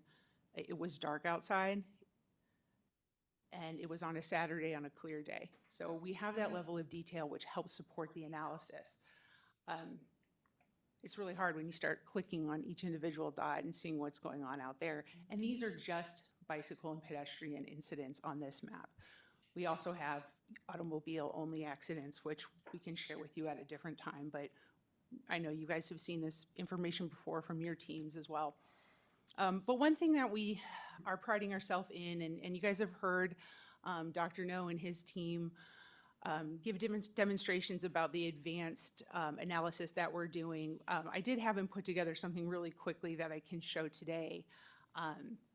That's pretty fascinating. I was really excited when I saw it, as excited as you can be when you're analyzing this subject. But in this example of First Avenue, I'm going to turn off the individual incidents. We still see our hotspot. It's gonna update, I promise you. There it is. And then this is origin destination data. It's gonna show up right here. And all this is the origins of trips that travel this segment of roadway. So where are the people coming from that are going down First Avenue from River to Grant? At this level, at this scale, we're seeing, yes, they're all right there on the corridor. But the message I wanted to share with everybody is that if we keep zooming out, we can see where folks are coming from. They're coming from Catalina, they're coming from the base, they're coming from the south, from the east and the west.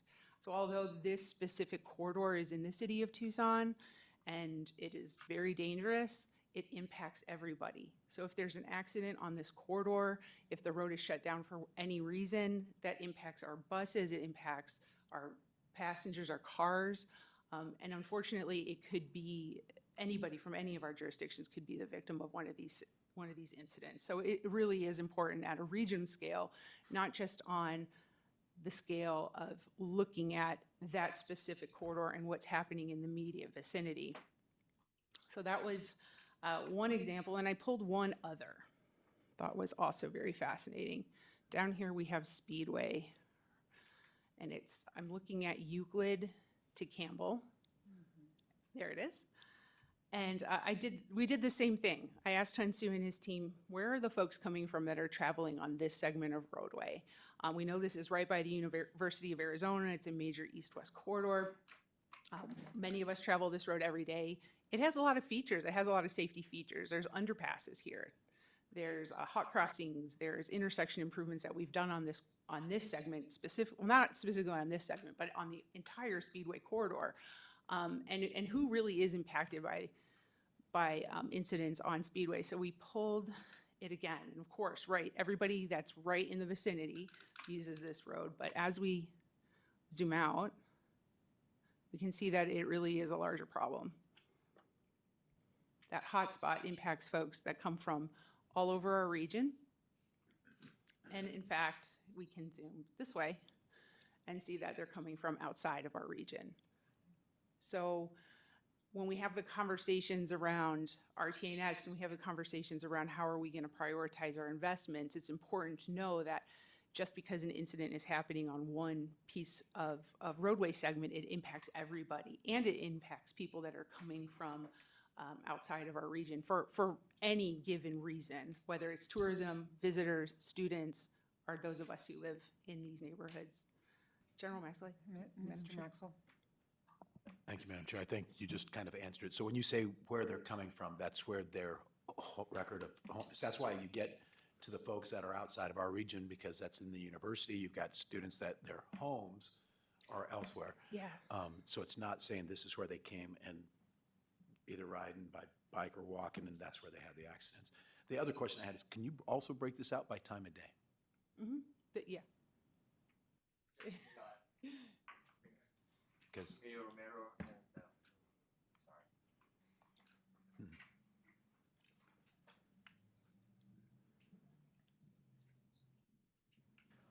we are currently using the data and our map base year 2024, which is actually just breaking down to the time of day, AM peak and the PM peak and the midday and nighttime. So those 4 time of days available. Okay, thank you. That'd be great. I think that'd be another thing of interest because we have a lot of conversation about when are these accidents happening, and I think that's important. Thank you, Madam Chair. Madam Chair, one of the things is, as you're listening to these presentations today, it was great. It was very timely to ask about safety because what is going before the voters, the $2.67 billion, in essence, is about safety. And I think what this does is it translates how a project that is in one jurisdiction actually has impact to the region.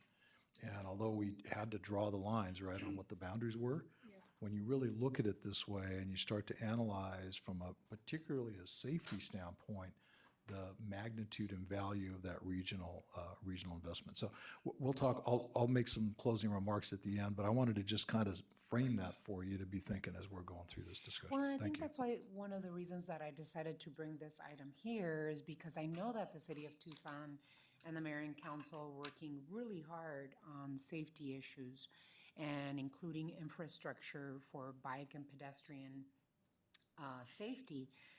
But I think it's a region-wide issue. And so I think that PAG should be discussing and working together with Pima County and the other jurisdictions that make up our planning organization, because we should be connecting all of it. Absolutely.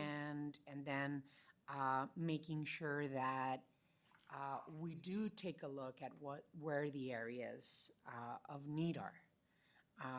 Most recently, about 10 years, a little bit more back, you talked about the 5 E's. There was another E that was added, which is the 6th E, which is equity. Because not all roads are created equal within our region. There are certain areas that are much more dangerous for pedestrians and cyclists, even including cars.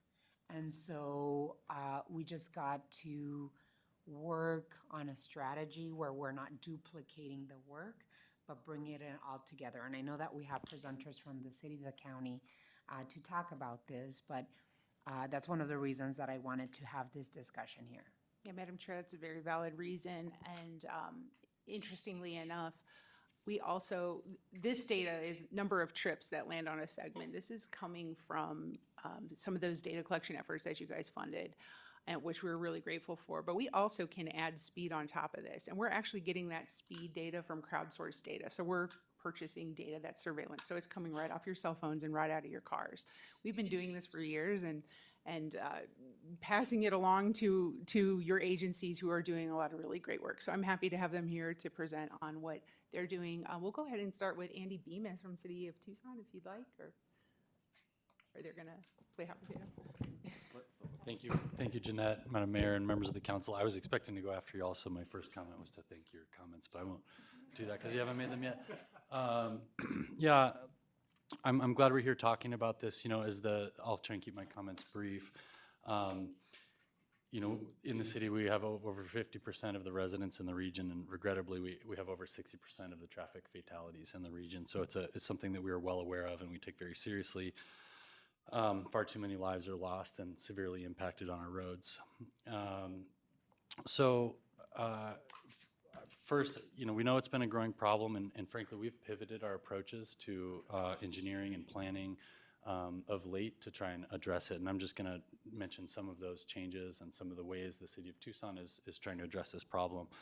And first, I want to say that we very much rely on and we appreciate PAG's data team and their efforts, the Safety Explorer. I have to respectfully disagree with you, Jeanette. I think it's very user-friendly. So we use it all the time, and we really rely on that data to make sure that our interventions are targeted where they're needed most. So, you know, many thanks to our partners at PAG for that. So before we get to those targeted safety interventions, I just want to mention a couple of our policy and design and planning framework changes. Recently, especially with the passage of the Complete Streets policy in the City of Tucson by our mayor and council in 2019. Subsequently, we've updated our street design guidance following the Safe Systems approach to focus our roadway design efforts around best practices in traffic safety, especially for the most vulnerable road users. We've updated our long-range transportation master plan, known as Move Tucson, which prioritizes investments primarily based on safety needs and also social equity considerations. And it's actually that prioritized list of projects, that effort, that fed into our submission for projects to include in RTA next. So it's really on a backbone of safety. We've passed several significant funding initiatives in the last few years directly targeted at safety, including Proposition 411, our Better Streets, Safe Streets bond program, Proposition 407, which is our Parks and Connections program, which together invest over $240 million in safety improvements in over a 10-year period. We've been aggressive in pursuing federal funding for safety, again, with our partners at PAG for the HSIP, Highway Safety Improvement Program funding. I think we have over $30 million from that source going to safety improvements in the city. But really, as Mr. Ortega mentioned, all of our capital projects are aimed at improving roadway safety. So even a simple roadway repaving project that offers us the opportunity to narrow travel lanes, to control vehicle speeds, an opportunity to enhance facilities for people walking and people biking. And beyond the big capital projects, which I should mention, I think in the tip right now, so in a 5-year period, we have about an $850 million investment in capital projects that we hope will have an impact to reverse some of the negative trends we've been seeing. $550 million of that, you know, is in collaboration with the RTA. But aside from major capital projects, much of the meaningful safety work we do is in our day-to-day operations. So things like converting permissive left turns to flashing yellow operation or protected left turn only, converting and rolling out our signals to adaptive signal control technologies on major corridors, which has had a dramatic, it's over 60% reduction in red light running incidences on corridors where we've installed that technology, installing speed feedback signs, and conducting annual speed limit evaluations and reducing speeds on our target corridors throughout the city. So we are hopeful that in the coming years, these investments will start reversing these unfortunate trends. But we also know that engineering solutions alone won't solve the problem. We can't forget about the need for enforcement, the need for education.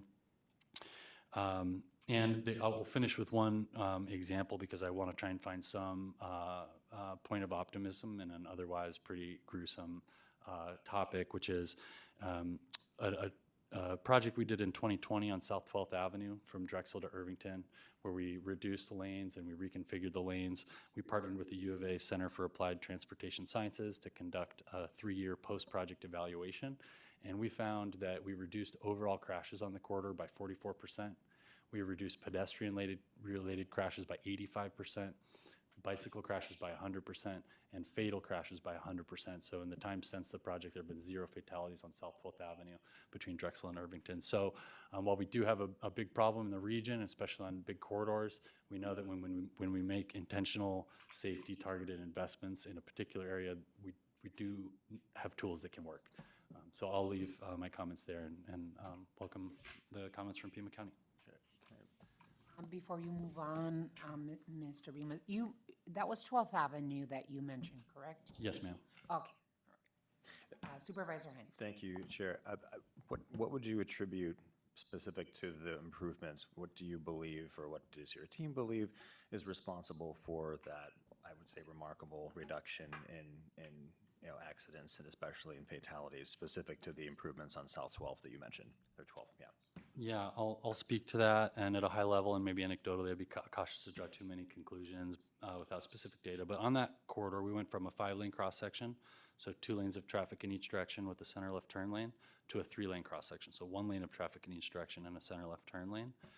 So that limits what is known as a multiple threat scenario, where when you have multiple lanes in one direction, for a pedestrian crossing the street, sometimes the car in the curb lane will stop and they block the visibility of the car in the second lane, and that's one of the primary leading causes of pedestrian fatalities. And so I think that has a lot to do with it. We also narrowed lanes from, they used to be at 12 feet or more, and now we come to a 10-foot travel lane, which we observed both on this corridor and just studies nationally that really helps control vehicle speeds.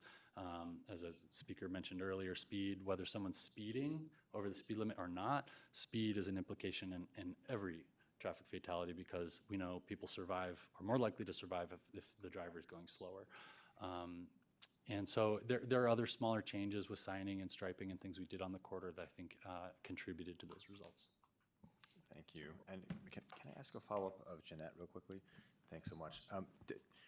In all of the data that you presented, were you able to draw, were there commonalities, where these things were happening and where they weren't happening in terms of the incidents that you've been mapping for us?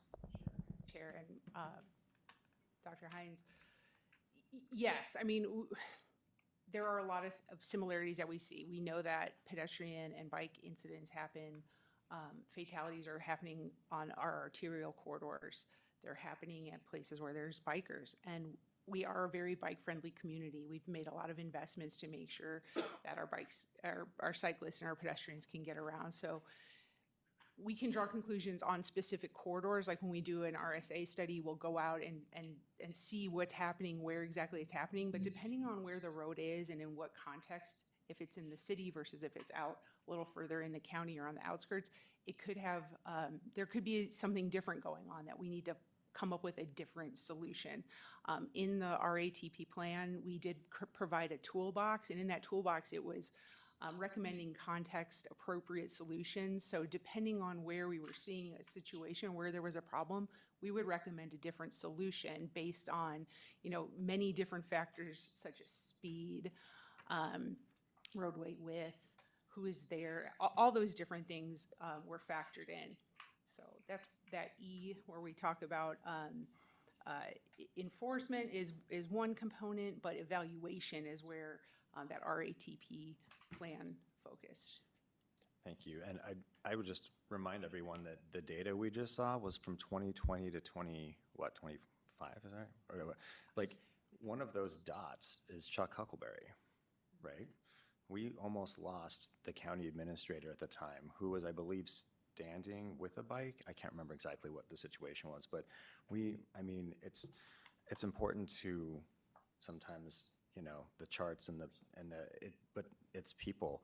And with respect, I think it's very difficult to look at the graphs we saw in the beginning with that incredibly awful upward trend in fatalities and casualties and these interactions, these accidents. It's hard to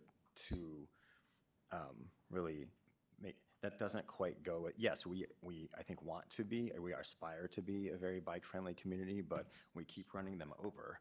So like and these horrible, these graphs really indicate that we can do better. And one of the best ways to do that is to make sure there's as much of a physical separation between bikes/pedestrians and other traffic of any kind.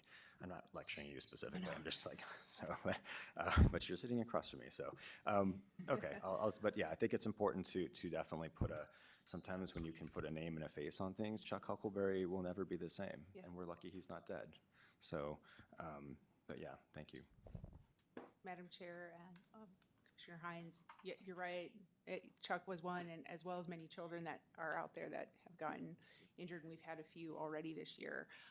One of the things that our web map shows, and I won't share my screen again, but I'm happy to share it with you, is I did throw the 5-lane cross-section on the map as well, and you'll see a lot of those yellow hotspots right where that 5-lane cross-section comes through. And I know the county and the city both have been aggressive at putting in medians and hardscapes to get rid of that 5-lane cross-section, because in a lot of applications, it is quite dangerous, so. Sure, thank you. With that, I'd go ahead and pass it back. Great discussion already, thank you so much. Thank you, Jeanette, and thank you, Andy. The city's doing a lot of great work. It's great to see the PAG Safety Explorer and PAG really get back into the game of safety. So, good afternoon, thanks for having us today.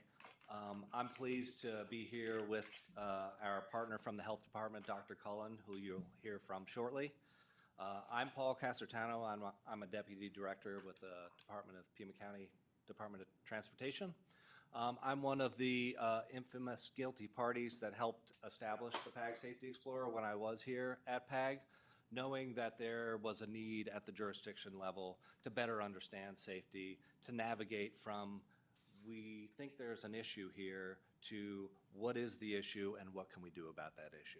So we're still continuing to try to shorten that learning experience for the jurisdictions and other practitioners as we're endeavoring into safety planning and safety preparation.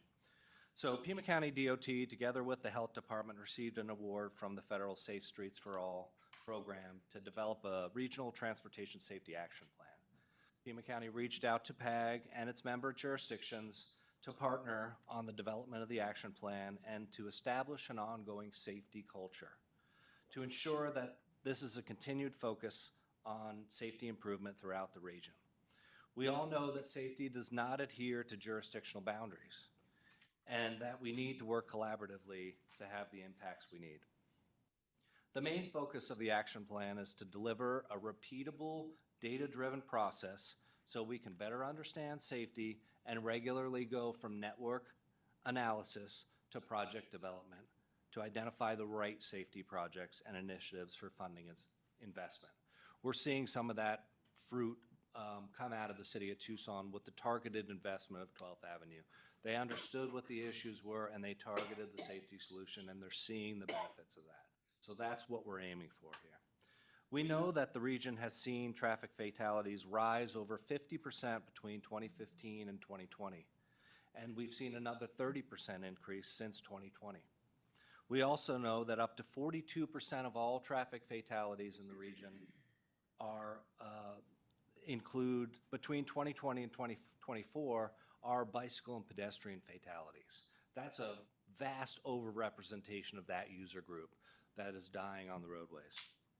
9 of the 13 safety performance targets in PAG's 2055 Regional Mobility and Access Plan, the long-range plan, for issues like total fatalities, fatality rates, serious injuries, and rates for bicyclists and pedestrians are all trending away from the reduction targets. We're headed in the wrong direction when it comes to transportation safety performance. The safety action plan that we're developing is being developed using the evidence-based safe system approach that Andy had mentioned to reduce the incidence of traffic fatalities. This includes the following principles. Roadway injuries are unacceptable. Humans make mistakes and are vulnerable. Safety is a shared responsibility and must be proactive. And redundancy is crucial. A comprehensive multidisciplinary approach to transportation safety requires us to use all the E's at our disposal. Expanded partnerships and shared commitment will help us go beyond engineering safer infrastructure so that we can educate motorists, pedestrians, and cyclists, enforce traffic laws to discourage dangerous behaviors, encourage the public to join us in taking responsibility for meeting safety targets, and evaluate our shared progress. We're learning from our partnership with the Health Department that initial rates of drug and alcohol use in traffic fatalities may in fact be double what we thought they were because of the information that's coming out of the medical examiner's office. We see on the front end the crash report that attributes drug and alcohol use known at the time, and it's in the range of 20 to 25%. What we're seeing on the back end is far greater than that. So we need to make sure that we're solving for the right problems here and better understand safety. Our partnerships are going to help us do that. We're well underway with the development of the Safety Action Plan and anticipate completion in spring of 2027. We've conducted public education feedback, which we concluded on October 31st. The feedback included both survey responses and mapped areas of safety concern from the public, because the data is very helpful, but we also need to understand the user experience of where people feel unsafe. Where do they just have concern for travel, so that we can look at through both of those lenses to target our safety solutions. The summary report is expected to be completed at the end of February. We've worked in close partnership with our partner jurisdictions and the Health Department to evaluate and select a safety analysis platform for use by all regional stakeholders and develop projects and initiatives that directly address safety performance data and needs. After thorough evaluation by the team, we looked at off-the-shelf products, we looked at all sorts of analysis tools, and we selected the PAG Safety Explorer. We did that because it is custom developed for users like Andy and his team and our jurisdictional staff and other stakeholders. We're now in discussions to see if we can expand that to use by law enforcement and health department to get better perspective on safety overall. We're updating the safety performance functions that were developed by PAG that help us understand how different types of intersections and different types of roadways perform in relation to their peer facilities. And it helps us identify where we see crashes in excess of the expectation of that type of facility. That's really helpful as we can understand that there's smoke there. We know that there's smoke, and we need to understand the contributing causes of why are we seeing those excess crashes, what types of crashes, and what can we do about it. That's where the Safety Explorer tool and that dialogue is really going to help us.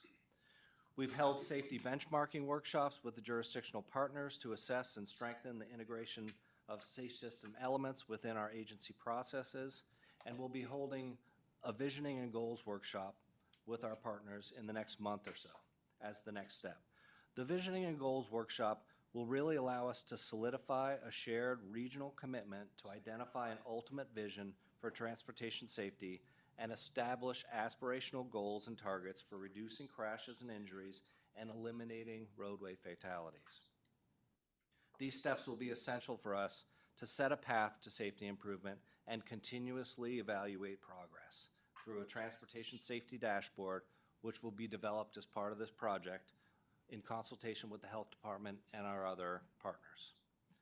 Safety will require continuous attention, and we're committed to identifying the solutions that will reverse some of the concerning trends we have in the region. We will need to rely on one another to make the necessary progress and establish the right solutions. We're pleased to share that we've received an additional SS4A Demonstration Initiative grant in partnership with the City of Tucson and the Health Department to expand safe routes to school efforts throughout the region, demonstrate the safety impacts of open street events like Ciclovia, and roll out a public transportation safety education program with the Health Department. On that note, we cannot emphasize enough the value that partners like the Health Department and the City of Tucson bring to transportation safety. This is an issue that affects all of us and is impacting the lives and health of our citizens. Here to provide some perspective on the role of the Health Department is the Health Department Director, Dr. Teresa Cullen. I'll leave it to you. Thank you. Hi, good afternoon. If I have slides, do I need to be up there, or can somebody, if I say next slide, we can go? That will work? Ah, awesome. Thank you. So thank you so much for having me. I also really want to honor all the work you are all doing, the work that the city's done, the other jurisdictions, and the work that the Department of Transportation has done. I want to talk a little bit about why public health got involved about 24 months ago. We were approached by the Center for Disease Control, who said, look, there's a part of transportation safety that relies on public health. The foundations of public health are assessment, assurance, and policy. And our sweet spot is really knowing what's going on in the community, working with the community and the individuals to determine why they are taking certain actions, looking for guidance from them to help inform us, and also for behavior change. And that's really what I want to talk about today, what the health department brings to this. We also bring an epidemiological approach. You guys are aware of us, mostly because of communicable diseases. But that epidemiological approach enables us to look in a situation and look at the data perhaps a little differently than transportation or a safety person would do. So we can go to the next slide. So why is roadway safety a public health priority? Hopefully most of you know that the county conducts a community health needs assessment called a CHNA every 3 years. This current CHNA was conducted in 24, evaluated and released in 25. This is the very first time roadway safety has come. This is from the community. We had over 4,500 surveys based on community surveys, also based on interviews. So what this means is this community, which is the county, not just the city, believes this is important. From the CHNA, we then do a community health improvement plan called the CHIP. We had our CHIP kickoff last week. We had over 70 members from the community there, not just healthcare, businesses, education, law enforcement, first responders. We will be working with them over the next 3 years to address what we see and what they are telling us is needed to address this tragic situation. Next slide. I am now going to go over some data with you. This data will look different than other data you have seen. The OME data, this is Office of Medical Examiner data, it does not always match exactly what is happening from the state and what is being reported. But what I want to do is just present to you the data we have, because this data then feeds into where we believe we can make a real difference. You can see this transportation-related fatalities, 188, this is 25. We are up to date on our data because we're getting it from the OME. One of the reasons for that difference is not all cases go to the Office of the Medical Examiner. So if a case doesn't go to the Office of the Medical Examiner, we are not including that data in here. So even though the data is not final, I'm not clear this downward trend is going to continue, but we do see it there. The other thing is, because we look at a population, we look at rate data. So while the individual numbers are really important, what we do is we do a rate data based on what the population is in the county per 100,000. And you see that's the green line there. Next slide. These are transportation-related fatalities by crash type. I apologize if you can't see all of it. What you see is driver occupant numbers. This is 25 compared to the 5-year average. The lighter blue is the 5-year average. What you see is motorcycles, pedestrians, absolutely no impact there. You see a slight decrease in driver and occupant, but once again, the pedestrian elevation is contributing to the overall numbers of deaths we are seeing. Next slide. The next slide looks at fatalities in Pima County and the day of the week. I know somebody asked about this. I am not clear this data, and we do have our data too. I'm not sure that this data will match what you may get from another data set, but this is what we're seeing. Highest number of fatalities occurred on Saturdays. That's probably related to number of miles being driven and where they're being driven, but we don't have that data, so we haven't wrapped it in that. That would be the next step for us to look at what are the other factors that are contributing to Saturday. Next slide. And remember, this is aggregate data. So transportation-related fatalities in Pima County, there is positive in this. It's hard to believe, I know, but look at the littles. Look at 0 to 5. They are not dying, and they are not dying because of car seats. That's what we know. So we know that with appropriate interventions, we can really decrease and impact what the outcome is of transportation-related fatalities. And you can also see 70% of people are male, so a much higher incidence based on gender. Next slide. This is fatalities in Pima County by hour, and you can see the evening hours are concerning hours.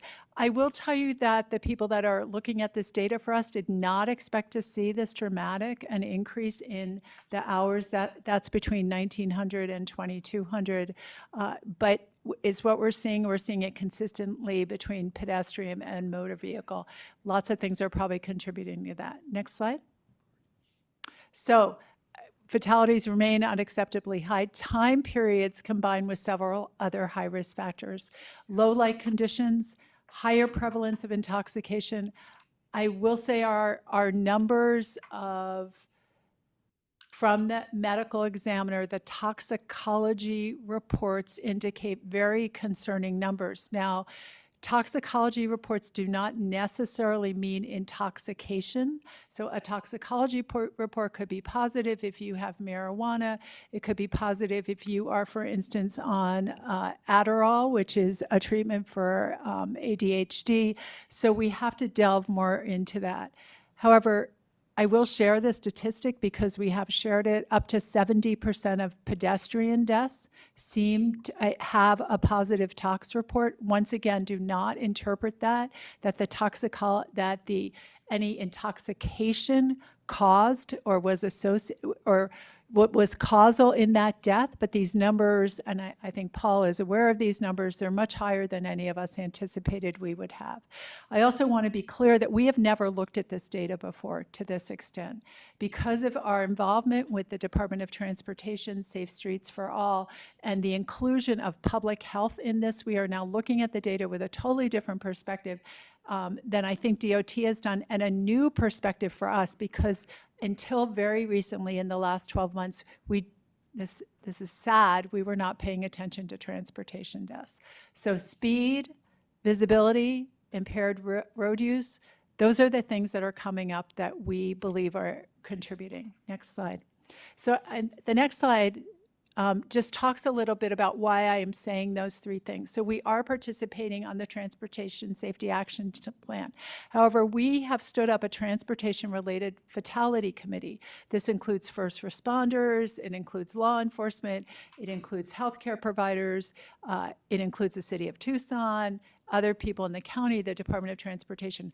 We routinely run fatality review committees. We have been running these for 8 years. We are considered a model fatality review committee in the United States. However, we have never done a transportation-related fatality review committee. This committee has met once. The goal is to review fatalities that are coming to us from OME in near real time. And the reason why we have these committees for the other things we do, overdose, suicide, homicide, maternal mortality, infant mortality, is so that we can figure out what are the levers that can be pressed to impact what we are seeing. So this committee has only met once. They are going to meet quarterly. I believe we will have much more information to share with you. However, those three comments I made on the previous slide came from their very first meeting. They saw that consistently. The way these look at, they're structured with a rubric that helps the individuals on the committee look at a case. The individuals on the committee have a dialogue and then make a decision. So this is not just one person's eyes on the data. It is a multiple jurisdiction, multiple dimension analysis of what is happening. For us, we also did release a motor vehicle fatality health alert for the very first time. You may be aware we do health alerts. They're usually not related to non-communicable disease, though we have done them for overdose and homicide. In this case, we did it because you will recall October had the highest monthly fatality rate we had seen in 3 years. We were very concerned about this. Goes out through what we call a health alert network. It goes to the hospitals, it goes to anyone involved in safety. It's the way we can say, if you're not paying attention, pay attention. there's a real problem here and we need to move it along. And finally, our goal is really to deliver education programs. The one thing I will tell you is, I don't know why people speed. I know why I speed sometimes, but one of the roles of public health is to do what we call human-centered design. It's to really talk with the individuals who admit to doing X and Y behavior so we can get a sense of why they do it. But the more important part is, what would you need to change your behavior? That's where public health comes in. So while I applaud the goal of making the roadways as safe as we can and all that work you did, what you said there, all the work you have done, at the end of the day, there is an individual human component to that. That is the component that we are hoping from the health department we will be able to identify closer, give you all that information to help you guys inform the decisions of what we're doing for safety. And I think that's my last slide. Thank you very much. Thank you, Dr. Cullen. Thank you so much. Really appreciate the presentations. I want to make sure that we are not duplicating services and that the Pima Association of Governments as a group continues digging into the solutions that we need to find to bring down those crashes and fatalities that are happening throughout our streets. Yes, there's engineering, there's also education. And how do we do it in partnership to make sure that this issue is addressed at a regional level versus City of Tucson alone, right? Or Pima County just doing it on their own. And so that we can find long-term solutions to deal with this public health crisis that's happening in our community.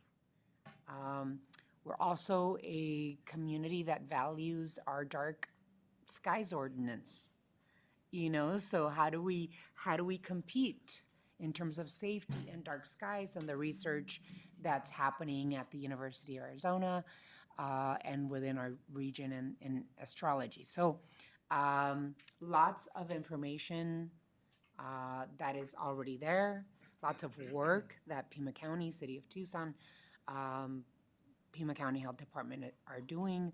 So what's next in terms of our communication and the work that we have to continue doing on this? Thank you, Madam Chair. I would like to go back to some of the data points, some of the pieces that you saw today. As Dr. Cullen mentioned, some of that's new in terms of their engagement and involvement in the last, 18 months or 24 months. But the safety data, the pieces that PAG has been involved and engaged in has been around for a long time, up to and including helping to form and inform Move Tucson, which was the big master plan for the city of Tucson, helping with the RTA Next plan, and then trying to figure out how best to deploy the resources and deploy that investment. And one of the things that you can consider as you're going through and you're mulling this over, the RTA Next plan, as an example, is a very diverse plan. And so the needs, as you saw from the heat maps, are different in different parts of the region. And so the urban core component, you saw terms like modernization, right? What does that mean? And so when you start looking at those kinds of investments in the urban core, they're different than in the suburban areas. And so as we start looking at this, clearly that is an opportunity, as we'll call it a next step, no pun intended there, for us to look at what that implementation looks like. And we would obviously look at that after March, but clearly you can see the value and the importance of that safety. But I would leave you with, again, a summary is that $2.67 billion that you all have designated is in fact a safety improvement across the entire region. But we'll keep this on the radar, Madam Chair, and as time goes on, we will come back to this and not only update, but also expand some of the conversation to include other corridors and other conversations around the region. Thank you, Madam Chair. I would like Mr. Ortega to make sure that we, whatever committee within PAG or RTA deals with this particular element, safety, pedestrian, bicycle, whatever element or committee deals with this element, that they work on this so that we can all have the benefit of all of the information that's being put together by Pima County Transportation Department and Pima County Public Health, so that we can bring it to the regional council. I don't know, once a quarter or every other month, whenever is necessary to bring it to us, so that it informs the type of investments that we have to make. Because I know that we receive federal funds for this type of work. Alrighty. What's around the amount that we receive from the federal government that's coming to our region? Madam Chair, I'm looking at Jamie because. Well, it's. HSIP alone. Madam Chair, the HSIP that Jeanette Ramirez referenced earlier, that's our primary funding source that addresses this, not the sole one, but that equates to about 15 to 20 million on a, I think it's biannual cycle. Okay. So we're Every actively 2 competing years. with that. Pardon me? Every 2 years? Every 2 years, correct. Madam Chair, if I can add to that, we recently allocated CRP funds that were left over towards these types of projects as well. So it just depends on where we are with federal funding. I know Chairman Jose had his hand up. Did you want to add? I just want to thank everyone for the presentation. It's amazing what, data can be pulled and whatnot. I was wondering, and I think I heard it over here saying that on the day that can decipher what days fatalities are happening, Friday, Saturday. Because I think that we can work on the roads and everything, and maybe it's the lighting and everything like that, but I think there are other areas that we can look at to address, because one fatality is way too many. Is it the business around the area? Is it, rush hour? Is it all? You guys do this all the time, but I'm just wondering what other contributing factors could be to those hot spots that are having the fatalities. And maybe it's something that may not be just the road. It may not be. Maybe you have to, and I know our law enforcement are stretched far and thin, but maybe they need to do operations where they need to just focus on that area for visibility, so slow down and things like that. Crosswalks, people are getting hit crossing the road because there's no crosswalks, and high traffic. So, there's just so many things outside of that I think we need to work on. When we talk about this and we think, oh, it's the roads. Yeah, the roads are probably a part of it, but there's so many other things that we can do to address it that may not mean a whole redesign of the road or whatever, but just other tools that we could use to hopefully decrease the fatalities out there. That's all I want to say. Thank you. Mr. Maxwell. Thank you, Madam Chair, and thank you for the presentations. Each one of them had its own uniqueness that caught my attention. 70% on the tox test positive on that's just scary, and whether it's the driver or the person crossing. But a couple things that I didn't hear on the data, and I'm sure we've probably got it, of the pedestrian deaths, which is what scares me the most about everything we've got there. Do we know how many occurred in either because I've heard people be critical even of Hawks, and I'm going, no, people are in Hawks. I think those are safe. I've been on First Avenue when I literally had a car next to me go 50 miles an hour, and the pedestrian that was crossing in a crosswalk was at my left light. That scared the heck out of that person, scared the heck out of me. But do we have the data for how many of those pedestrian deaths occur in an actual crosswalk versus outside of it? Madam Chair, yes, we have that data. Roughly? Oh, off the top of my head. Or if you want to save and get it better, I think it's important for us to understand if they are occurring outside. The comment, Andrew, that you made about, I was that person in that right-hand lane, and this person didn't stop. And so sometimes I get frustrated when people do stop when it's not in a position you're going to expect somebody to cross, because that's where the danger begins, and that's something we could educate people on. So that was one. And then other one that I've been hearing a lot through this RTA conversation right now is, are these deaths occurring on roads that have been recently addressed, such as RTA projects from the first one, which every RTA project has bike, ped, safety initiatives in it, as well as drainage. We forget that too. So, I mean, there's a lot more to it. People see the safety category and they go, oh, it's only 257 million. No, it's closer to 2.67 billion as the executive director. But do we have any data that shows the quality of the road, or the update, the modernization of the road for when we're having more or fewer accidents? I think Jeanette kind of demonstrated that we can look through that lens as well.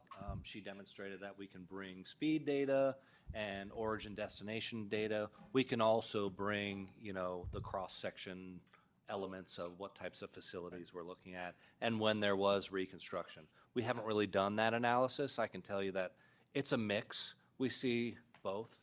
It's a very complicated issue, and there's crashes all over the place. Oh, yeah. Looking at fatalities is one piece, but sometimes a crash and a fatality are simply separated by the health of the occupant or a seatbelt use or things of that nature. So we get I understand a lot's going to complicating go into factors. it. The data, though, you have to take it, and nothing's directly comparable, but it builds the case. It's kind of what we talked about, taxation. It builds the case for what's the problem, what's the human issue that we can change, And I looked at some of the biggest hotspots, and one of them's first, and that's one that hasn't been done yet. It's hopefully going to be done soon, and it's going to bring all those improvements. So I was just wondering if there was any data from that, because that's part of the conversation we have. The roads just aren't about building new roads. They're about making them safer, making them better, putting enhancements on there and doing that. So thank you, Madam Chair. Yeah, and with the city of Tucson, we have moved Tucson that really focuses on a complete street, what we call, right? That it's not just, a street is not just for a vehicle, it is for pedestrians and bicyclists as well. And so the commitment that we've made in the city of Tucson and mayor and council is that any RTA projects that we commence and finish in the city will be a complete street. We are following our own Move Tucson priorities as we rebuild as well. And I know there's a comment over there, and then we're gonna have to move. I will just add that, the enhancements to the data platform will allow us to do what Andy showed, which is kind of a before and after analysis of 12th Avenue much more easily. We want that to be a pretty simplified process so that we can look at what are the benefits here and continue to evaluate that. That is a requirement of the HSIP funding, and so we're trying to make that a simpler process that we can regularly look at what kind of infrastructure improvements lead to what kind of safety improvements.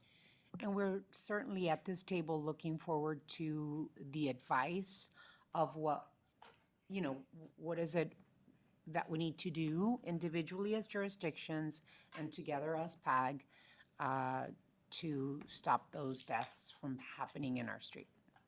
So looking forward to the continued conversation. Thank you.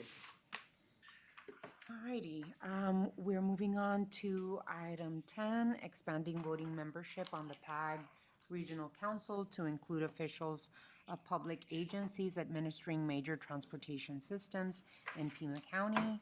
This item was at the request of Supervisor Matt Hines. Supervisor. Thank you. And we talked about this a tiny bit, or just referred to it in December, I think, maybe before. And in doing some research, it looks like that there were some, and you can see from the memo that there were some changes in federal law, I think in 2012, and then set to be implemented by the end of 2014 to ensure that that public agencies represent that run basically a transit system of some kind have a seat at the table. different MPOs do things differently, but I do think we should have a discussion about whether or not we should be looking at, like, I mean, University of Arizona runs CAT-TRAN, the city of, you have SunTran, obviously, and other other agencies or entities that run transportation systems. I would put forward that the Tucson Airport Authority would be an important voice to include in a lot of the conversations that we have here. Possibly even someone, I know that the federal government would not allow for a voting member, but someone that can speak to us as we have our discussions from, say, the Air Force Base, as well as the Air National Guard that we have, of course, at TIA. So it just seems to me that we might want to contemplate augmenting the membership, whether that's as voting members or non-voting members. That might be the preference of the entity being discussed, but I thought it would be a good time to have a discussion about this and hear what my colleagues think as well. I guess for me, my question is exactly what the language means and what are the legal requirements or issues that we have to contemplate before we add any other membership. I know that if we change PAG, it basically also changes the composition of the RTA. But I mean, I like the idea of having a very clear voice being represented in transit. I don't know why it wouldn't be us all, bringing that representation to the table, which I have done here at this table and at the RTA table. But what are the legal requirements and implications of a change? That's a multifaceted question. And I know you do have a memo that I wrote to all of you, but so at a kind of a high level, the statute does allow, as you know, actually says that the MPO will consist of these three categories. One is the local elected officials, which most of you are. One is officials of public agencies that administer major modes of transportation. And then the third is appropriate state officials, which General Maxwell is. So I think the real question is that middle one about officials of public agencies that administer major modes of transportation. So I think the first thing of any potential additional member is it a public agency? Does it administer a major mode of transportation? And those are, factual issues that you'd have to dive into for a particular entity that you'd be considering. So the statute does also say, though, that a representative of a provider of public transportation may also serve as a representative of a local municipality. So I think the thing I've heard here the most is SunTran, and my understanding has always been, I've seen it written or heard, that the mayor of Tucson represents both entities, which is permissible as I read the statute. So I think that those three categories is supposed to consist of those three categories. This council does do that, but the law does allow you to add additional seats. So then the next thing I think is how would you go about it? Well, obviously, besides your discussion about what you might want to do and who that might be, but the first thing would be you have to change your bylaws and your articles of incorporation, because both of them identify the people who are the entities that are already represented as the members, but those can be amended by this council, and then you have to consider what do you want to do and how that do. And then I think the third thing you asked was about the RTA, and the statute Arizona statute does say that the RTA board is coextensive with the PAG council. So if you change this council's membership, it will automatically change the RTA's membership. And so, that's a second consideration relating to like voting or non-voting members, because the RTA statute also says every member has one vote. So I just heard this possibility of non-voting members fairly recently, and I haven't had a chance to look at it, but I think that's something to take into consideration. Well, I would love a second vote at this table. No, but in all seriousness, the mayor and council sit as the board of the SunTran system. We hire a manager and operator of our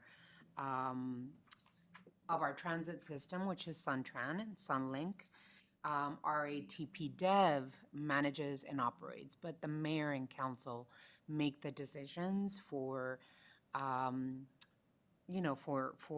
Suntran. So I represent Tucson on this council, and I'm also the chair of the transit board for Suntran. So, like I said, I'd love 2 votes at this table.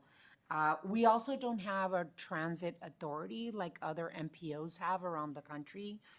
Transit authority usually has an elected board, and then the chair of that board usually represents at an MPO, at the local regional MPO. So those are my observations, but I'm glad that you brought the discussion to the table. Yeah, Mayor no, Murphy. I have lots of thoughts, but I'll try to synthesize them down on it. I think the voices are very important. I think maybe a structure, whether it be subcommittees or other things, probably would be more beneficial. I was thinking of actually, transit and you, Mayor, because, what if that person who serves disagrees, right? And then votes against you on something like that, and then really how expansive does it get? Because now we talk about quorum and those types of things. And if it's transportation, probably nobody puts more miles than like our school districts do. So are we talking about, Sunnyside, TUSD, Catalina Foothills, all of them. We talk about the airport, Marana has an airport. So would Marana want to be on there? I think the voices are very important, but I would think a different structure to include all those voices would be good. And also having an upcoming election, having this conversation, in a study session, or more importantly, probably after the election, because obviously if RTA passes, the structure looks very vastly different than if RTA doesn't pass. So I think it's a good conversation to have. And those are important voices, but I think we're a little premature, with the vote coming up, and also how that structure looks. And is it on this table or other, working with others like TMC and, and others to have that input, which I think is very important. Thank you. Mayor Winfield? I have a question for Mr. Ortega. So under our current committee structure, these different entities or transit and so forth, how are they represented on any of these committees? Madam Chair, Board Member Winfield, the short answer is yes, they are at varying levels. And so we have our Transit Working Group, which provides feedback, and we have various stakeholders. We have our Transportation Planning Committee, or TPC, that has. So on the Transit Working Group, could you just, what is the composition of that group? Why don't somebody help me with who the membership is on that? Can you list them for me, please? I don't have them committed to memory, sorry. Good afternoon. The Transit Working Group has all of the jurisdictional representatives as part of that membership, as well as our operators. Now, with the Suntran, it's the same thing. The City of Tucson representative serves and speaks on their behalf. But Suntran is a part of that. Yeah. Yeah.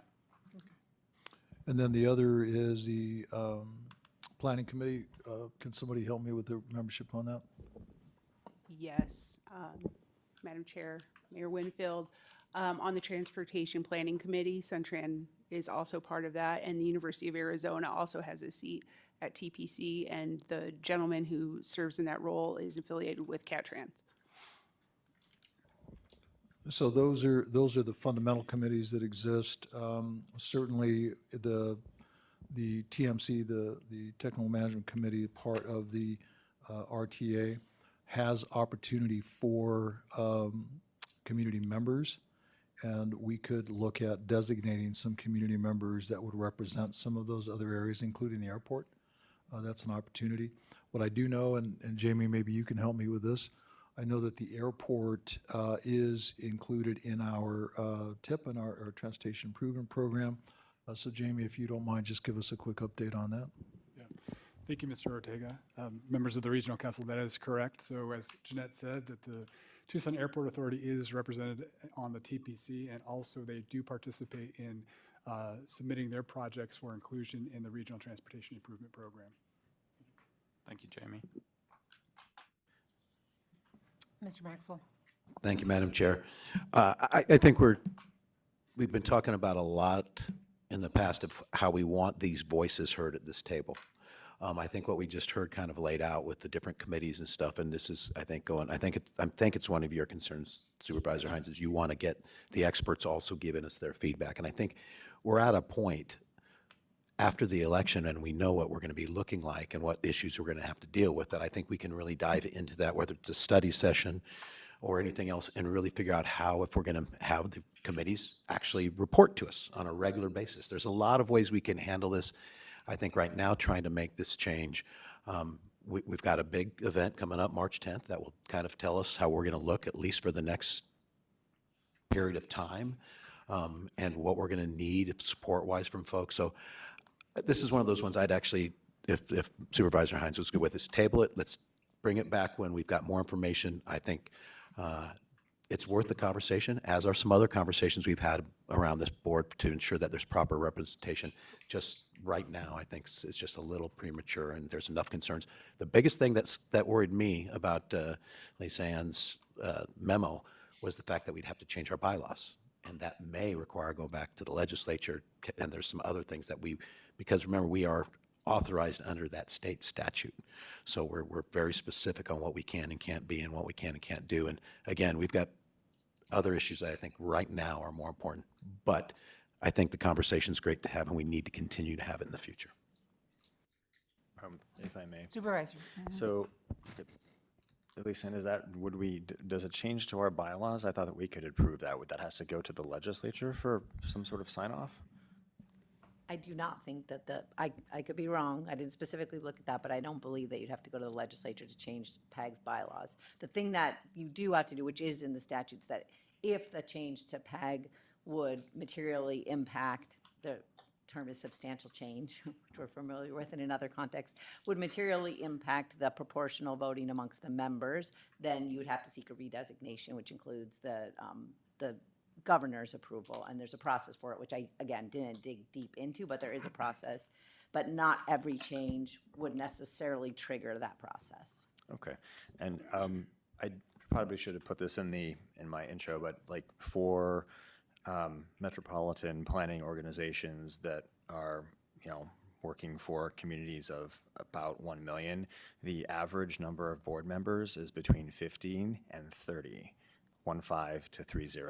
So I'm not, so I've been looking at other parts of the country to kind of, to base this on, so it's not just some like random, like it's, and I feel like, some of these voices, the university, a sort of maybe second voice for transit from Tucson, maybe a non-voting voice from our federal partners for the base, like these are major economic, the airport authority, right? That's $11 billion in economic activity a year. So I think having them not like sidelined as subcommittees so much, but actually having some of these voices at the table, whether or not they are casting votes or not. And I'm curious as to whether or not, do you count the non-voting members as to get to your quorum? I don't know how that works, but anyway, we can, yeah, I have we don't have to make a decision on this now. I just would like my colleagues to be thinking about it, and we can certainly revisit this after March 10th. That's fine with me. So Supervisor, about 8 to 10 years ago, I asked questions of our city manager, our city attorney, and our Department of Transportation and Mobility to explore the possibility of creating a transit authority with voted members so that people would have to run for the transit authority. And at that time, we encountered that there is a state constraint on creating transit authorities. That would be much more a clearer individual that would be a quote-unquote expert in transit and would advocate for transit. And we could explore that. I know that MAG, the Maricopa Association of Government, has a transit authority. I'm not sure how they're how they're put together. I don't know if they vote for their members, but we could do that. When you look to other metropolitan planning organizations or transportation authorities or even transit authorities, every single one around the country looks different. And for example, the MAG, right? They have 30 members, but they have weighted votes based on population. We had a 2-year discussion at this table about weighted voting. And I couldn't gather, the votes to make that change. And then that, I think we would have to go to the state legislature to change. We don't know, we could explore. But I hear your interest in terms of bringing important partners in planning, important partners in transit, important partners in, even economic development through the U of A and the airport authority. But I've often brought the same question to the table, like how is it that we have additional voices represented at this table that will bring to our attention much more technical, both investments and interests to this table. The idea of having the different committees report directly to the PAG board and the RTA board has been put out there before.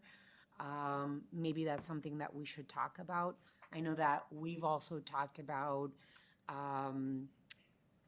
really streamlining committees because there's many committees out there that haven't met because of a lack of quorum. I think that we have to streamline those committees as well and then have those voices, invite those voices to the table. We don't have to change our how we run. Maybe we can start exploring, but we should invite, a member of the airport authority. We should have the University of Arizona present here. We should have transit advocates present here to help us make the decisions that we have to while we explore how to officially add them if that's where we're going.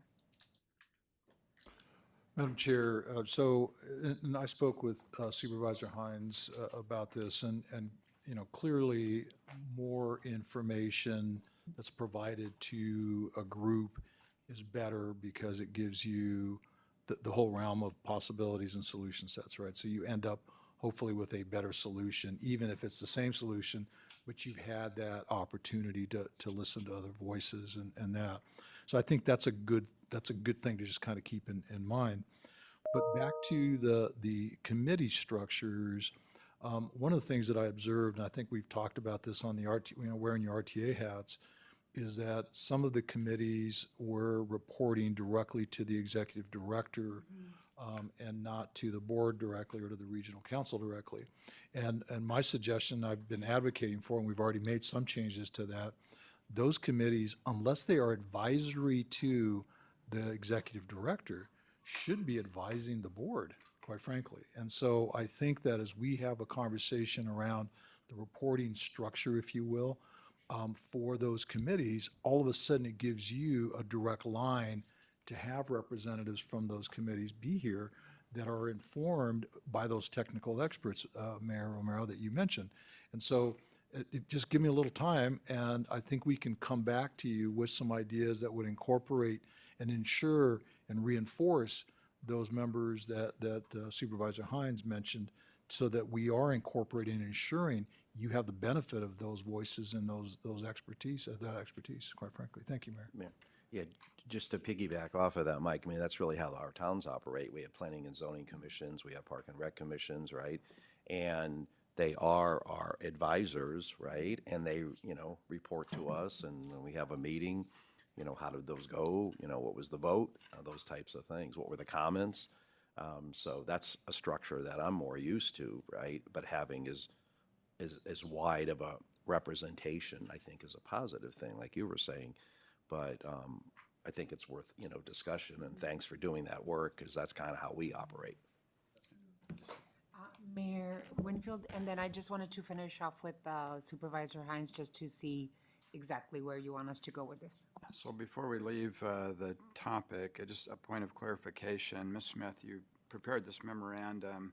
It says attorney-client privilege communication. There's been some reference to the memorandum in this meeting. I just want to get a sense of how free are we as a board to have discussions with our staff or others on this topic, on the material that's in this memorandum. So I wrote the memorandum as advice to the board, but it's your privilege to maintain or to waive if the board wants to. I don't think there's anything particularly controversial in that memo. I would If the agree board that- wants to be able to share it, that would be the board or the council's decision to waive that and be able to share it. Yeah, I would make a motion to, so that we're not constrained, that we can share this with whomever. Yeah. There's a motion and a second. Can we vote on this if it's not agendized, or? Let's look at the agenda.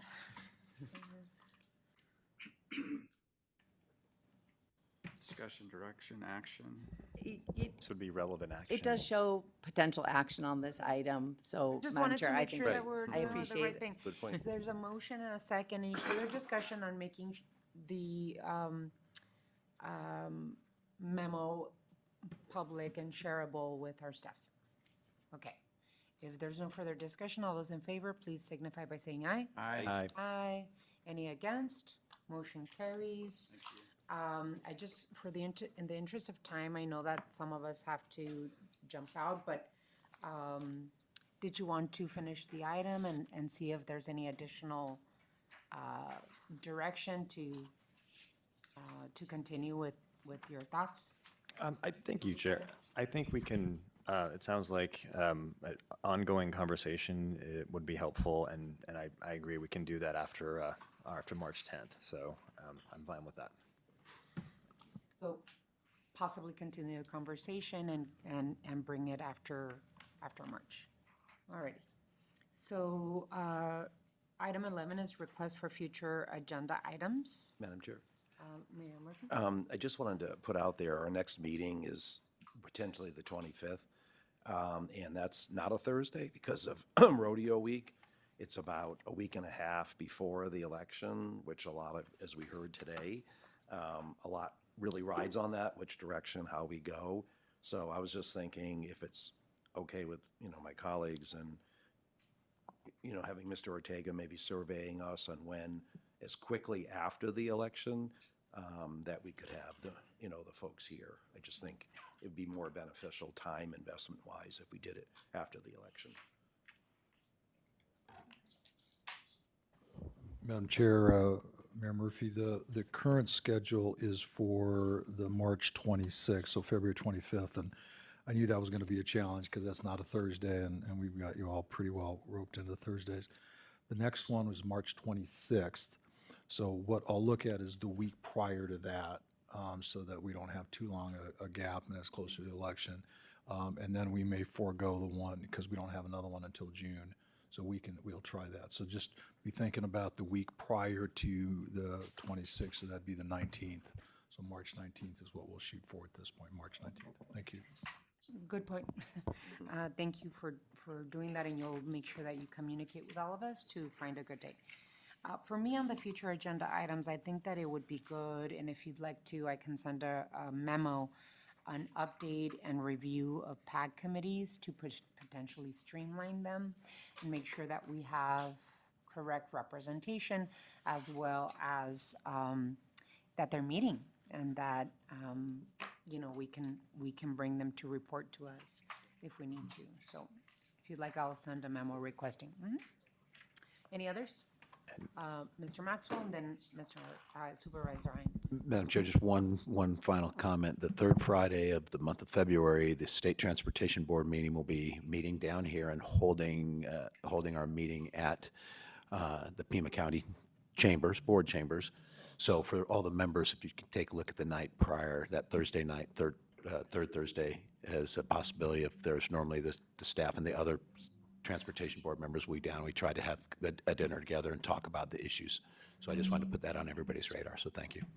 Yeah, if you could share the date and time and location so that we can If- try and send our, if we can't send our staff. That's up to Mr. Ortega. He's got to help Madam Chair, figure that out. I'm happy to do that. Only I'll mention is if you plan to attend, please let us know so we can post if there's going to be a quorum, okay? Thank you. Oh, that's a good that's point. good. Thank you. So wait, can I be like a commenting member of the public in Yeah. my own boardroom? Yes. Awesome. Okay. There's okay, get ready. I'm just kidding. So this kind of goes a little bit back to item 6, which maybe I can't talk about, but I do think I would like to actually ask our executive director to maybe come back with a future item that we vote on to perhaps establish a subcommittee to really kind of track and some dedicated staffing to kind of track these big kind of projects. I'm not saying that we vote on this right now, but for like the next meeting, like some kind of structure, however many people, just getting the right voices at the table, as we said, and to really just focus like a subcommittee of this council to focus with the appropriate staff and interact with the federal delegation, with our Mexican friends and partners in that. And I just think that'd be good to have a formal create that body, and then but again at a future meeting, hopefully the next one, if that's enough time. Alrighty.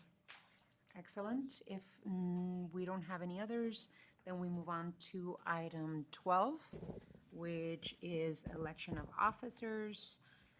Article 7, Section 1 of the bylaws of Pima Association of Governments and Section 8 of the Articles of Incorporation state that the following officers shall be elected annually: Chair, Vice Chair, and Treasurer. Therefore, it is necessary to elect these officers to serve until January 2027. May I have a motion to approve the suggested slate of officers for 2026? I move to approve. There's a motion and a second. Any further discussion? Can Madam we Chair. read that for the public though? So like, Okay, so the chair, the recommended slate is Chair, Town of Marana, Vice Chair, Town of Sahuarita, and Treasurer, City of South Tucson. Madam Chair. So I just wanted to point out, I also gave you a proposal for the next, I think it's 5 years, on what the rotation looks like, so there's no question about that.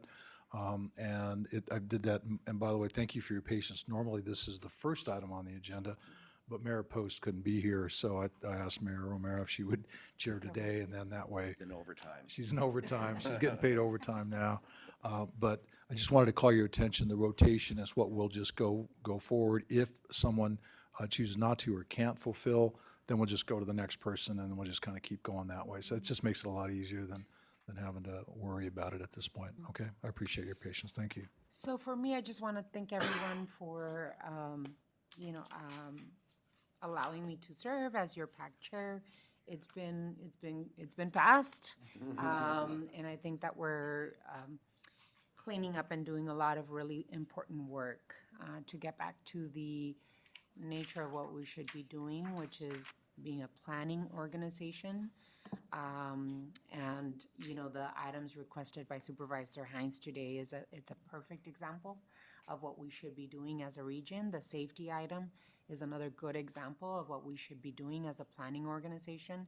So thank you to Mr. Ortega for jumping in and helping us really move in the best direction. So thank you all so much for allowing me to serve as your chair for 1 year.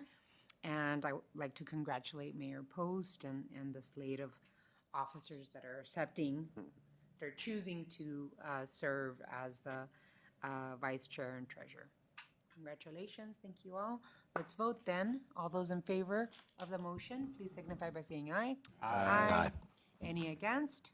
Motion carries. Thank You went so too much. fast I with your did? speech. Yes, you did. Yeah. Okay, So as the mayor said, it's been interesting, exciting. She's working Yes. overtime, an extra meeting. So on behalf of staff and your colleagues. Thank you. I'll let you All of take it, Yeah, all of it. that's right. That's part of getting receiving a the gift. It is. Thank you. Oh, there's a credit. Oh, thank you so much. Oh, thank you. This is beautiful. It's a nice look, plate.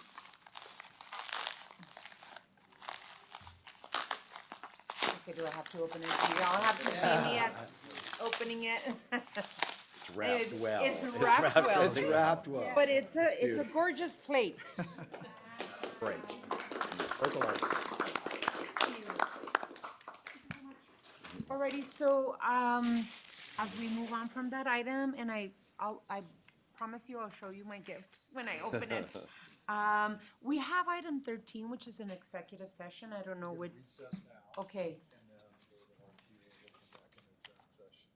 Okay.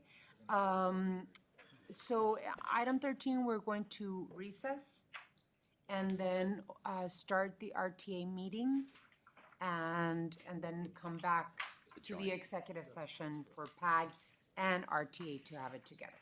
Alrighty. So instead of adjourning, we'll go to recess. Does anyone need a little bit of a break to stretch the legs and then come back, or should we just jump in to the RTA meeting? I think we'll have time to do that maybe, Madam Chair, when we go to the executive. To the executive. Okay, let's do that.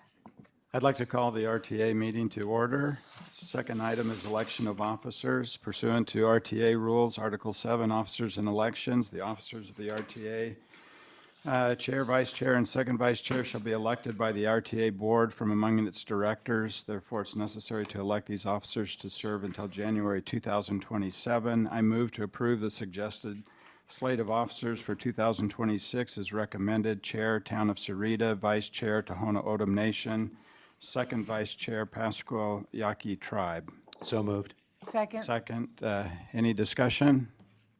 All in favor, say aye. Aye. Aye. Any opposed? The ayes have it. Tom? Oh, you could do the work. He put you to work immediately. So I just want to quickly express my appreciation to the executive director, to staff and board members for the incredible work that you've all accomplished in this past year. It's been an honor to serve as chair. And a token of our appreciation, we got it to the finish line under RTA. You're very patient, you're a very kind person. I think I really helped get us there, so as a token of that. Thank you very much. Thank you. Thank you. And it looks like a similar. It's wrapped similar. Can I see it so I can select the color? We can, Steal it from you? I don't know, folks. Okay, you can, yeah.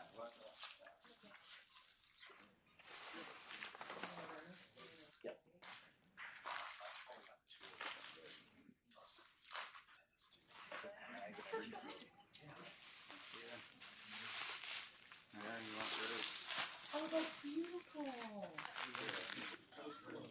One of a kind. They're Philibums. That is really beautiful. Yeah, that is really beautiful.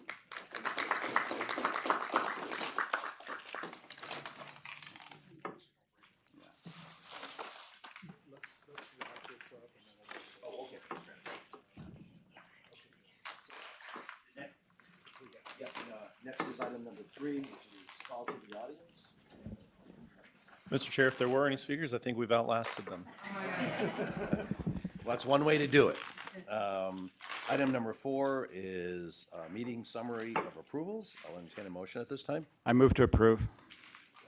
We have a motion and a second. All those in favor signify by aye. Aye. Aye. Any opposed? Motion carries. Next is item number 5, which is the consent agenda. Move to approve. Second. We have a motion and a second. Any discussion on those items? If not, all in favor signify by aye. Aye. Any opposed? Motion carries unanimously. Item number 6, Mr. Ortega, closeout of 2006 RTA program. So, Mr. Chair and members of the committee or the board, we had actually a pretty exhaustive presentation for you. It was going to be, I'm serious, it was going to be like probably 45 minutes or so, because what I wanted to do was show you what the game plan is, and I changed the name, if you notice. We used to talk about cost to complete. Right. It's really closeout. I want to talk about how we're going to close out the 2006 RTA. So it suffices to say, we've got a game plan. We did invite our partners to come in. I have asked them to be very, very brief in their commentary, so it's going to be very high level, but know that there's a lot of background, a lot of detail on this. Ultimately, I will tell you, I've got a lot of confidence in our ability to deliver the 2006 and close it out. And so I'll turn it over to Rick. Again, by the way, you do have an annual report that's on your chairs or was on your stations there. So a lot of this information is there, and that is our required annual report that has also been published as well. So with that, I'll turn it over to Rick and his team there. Fantastic. Thank you, Mr. Ortega, Mr. Chair, members of the board. Make sure I breathe this up. We do have partners here with us that will be joining me, and as Mike said, we're going to kind of fly through a lot of this. Issa, do I have control with the presentation? Yes. Annual report Mike talked about, highlights of everything that we've accomplished and the benefits of the plan. I'm going to move on as quick as I can through some of this. Key thing on this that I want to hit upon is a couple of the accomplishments on this. You'll notice up here that we've got several of the areas in the promised categories that we've identified, including a lot in the safety. This just shows you what we've completed to date, where we're at, where we're tracking on that. A couple of the items to highlight, particularly in the category of bike and ped. You'll notice that we've got 550 that are promised, 370 that are complete. However, this is a recurring investment. Roadway corridor projects are going to carry them. We've got other categorical money that's coming in and investing, and this number is continuing to go up, as well as a $10 million allocation in RTA Next that will help us fulfill that promise.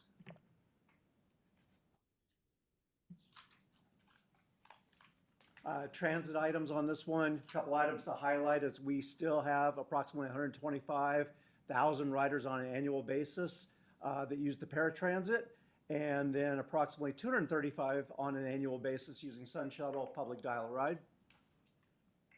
And now moving into closeout. So I'm going to go through these on an element before I jump into the roadway stuff to have our partners present on this. Safety element. All of our active projects in this element, so as you heard in the earlier discussion, all the categories have a safety component to it. This was a specific bucket of investment. Those monies have been expended, but we've got safety bolted in throughout the entire program in there. But all those projects have been completed. Within the environmental economic vitality section, we have approximately 9 bike and ped jobs that are underway, 2 of them with construction activities right now in progress. 6 more coming up in this next year, and then 1 more coming in 2028, with additional ones going to be coming online as we activate those.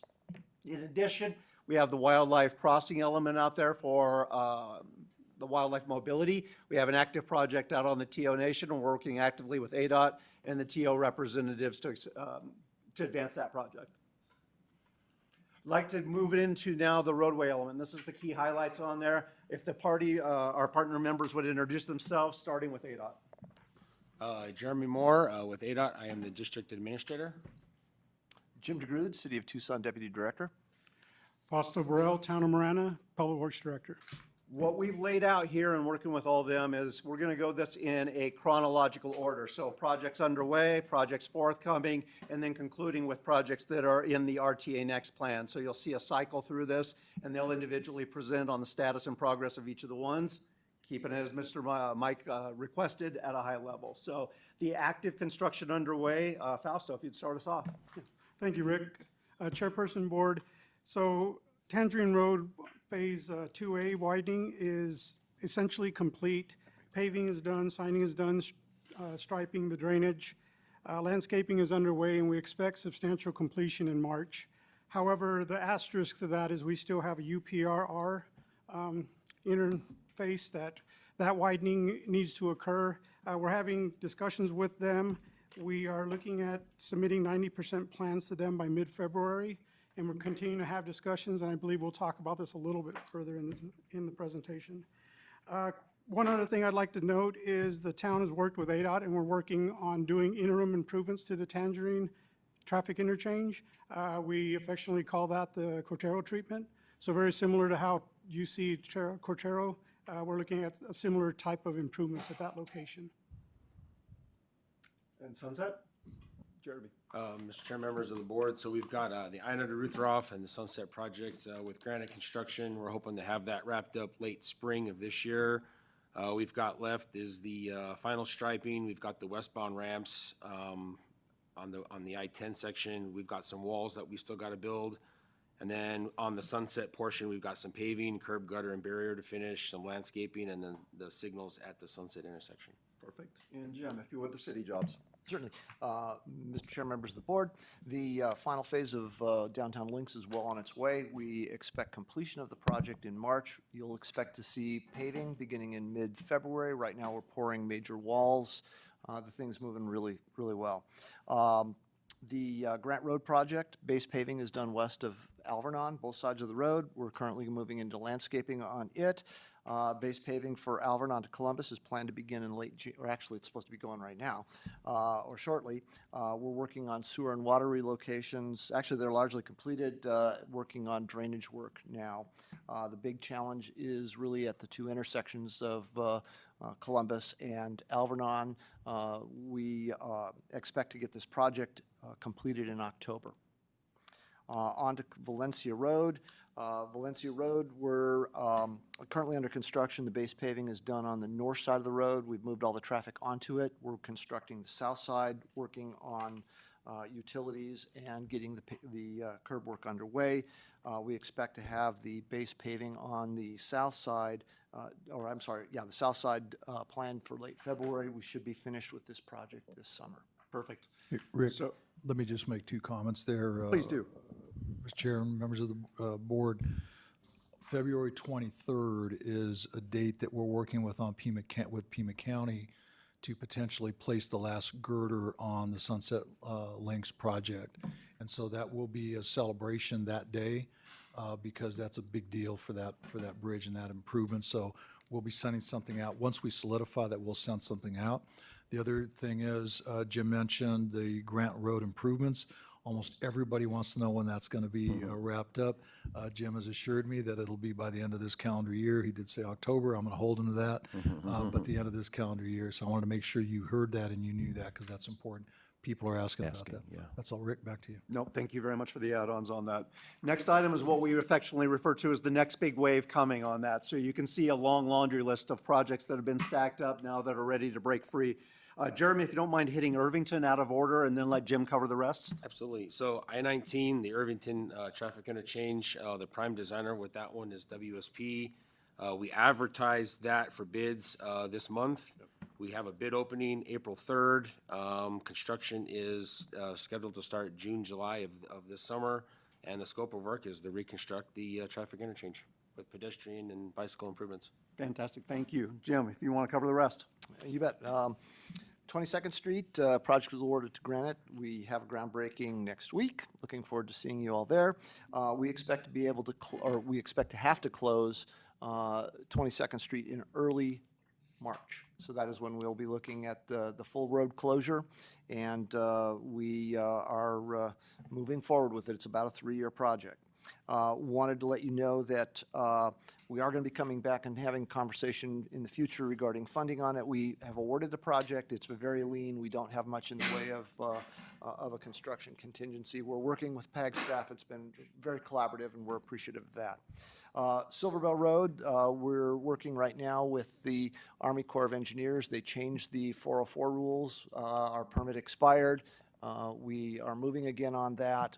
We have all of our submittals in and have had them in with the Army Corps since mid-December. That also holds with the Houghton Road project as well. I'm skipping around a little bit. Union Pacific Railroad underpass at Grant Road. We expect to go to construction on that in May. That is a project that we are accelerating our goal, not our goal. We will have that project open prior to the casino opening. So that is a commitment we're making. It's important to us, and we're going to make it. We appreciate the assistance that ADOT's giving us on that as well, because we have some of the work is in the underpass as well. Let's see.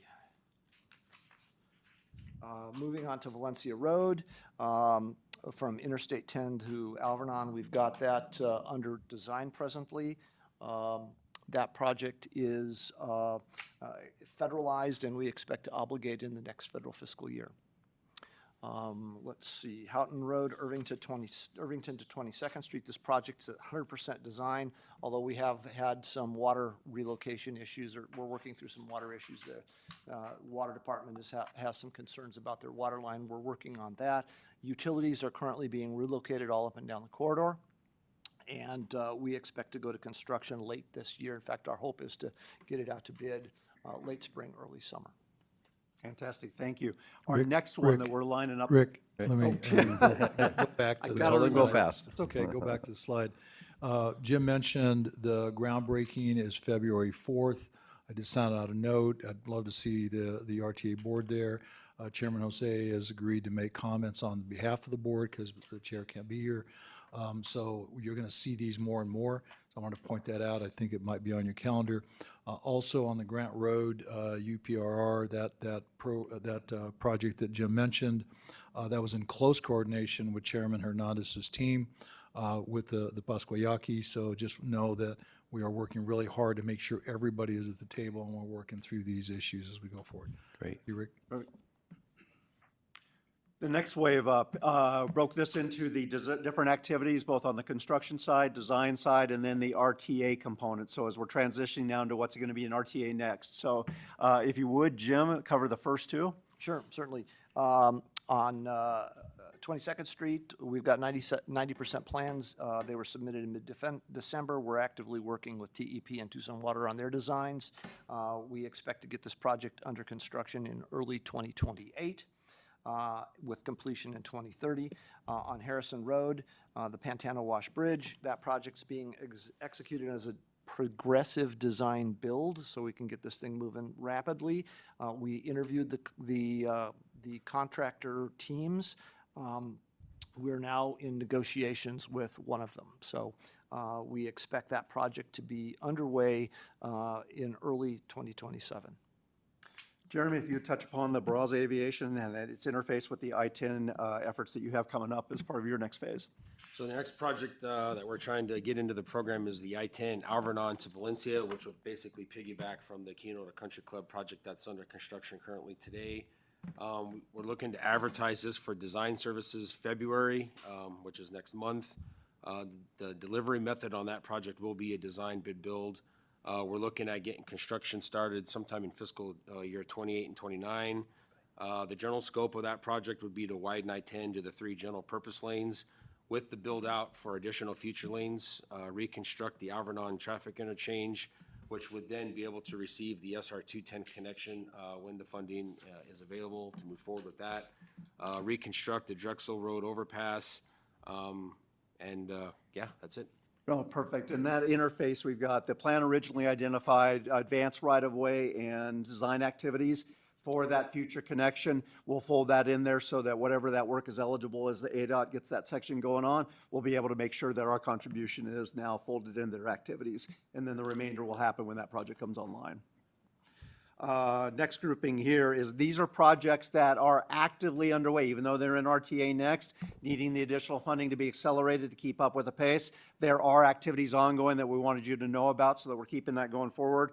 Fausto, if you'd touch base on Tangerine, and then Jim can touch base on the other two. Yeah, so Phase B is the final stretch, starting where 2A left off and taking it the remainder of the way to Dove Mountain Boulevard. That will connect all of the improved portions from the west and the east of Tangerine, be fully complete. Design is actively underway with 90% plans expected in late February. There's some pretty substantial drainage in this area and state land properties that we are currently working with and having those discussions to work on the drainage easements necessary and some of the other challenges that we have with that. Project is contingent on portion of funds from RTA next. So that is something we're obviously aware of. Keeping fingers crossed for March. Jim, if you want to cover the last two. You bet. On Grant Road phases 5 and 6, we have 90% plans. We're moving to 100% plan currently. We are working to get right-of-way consultants on board, and we appreciate the assistance that the RTA has extended to us in augmenting our capabilities on right-of-way acquisition. We're focusing on acquiring right-of-way east of Wilson Boulevard or Wilson Avenue. It's a priority because to the east of Wilson is where we need to do major TEP relocation. So we need to get that cleared first. That's really a focus for us. Again, we appreciate the assistance of the RTA on that. Focused on trying to get that project under construction second quarter of 2028.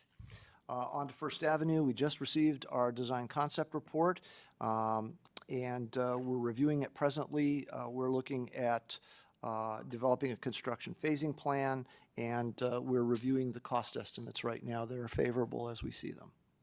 Perfect, thank you. This time I learned. Mike, what would you like to add in? So I wanted to just point out, really the shout out from Jim about the right-of-way. We actually have a consultant on board, and we are actively out looking at properties ourselves as the RTA in our partnership with the city of Tucson. And again, that's a direct reflection of us engaging in a more direct manner. Thank you.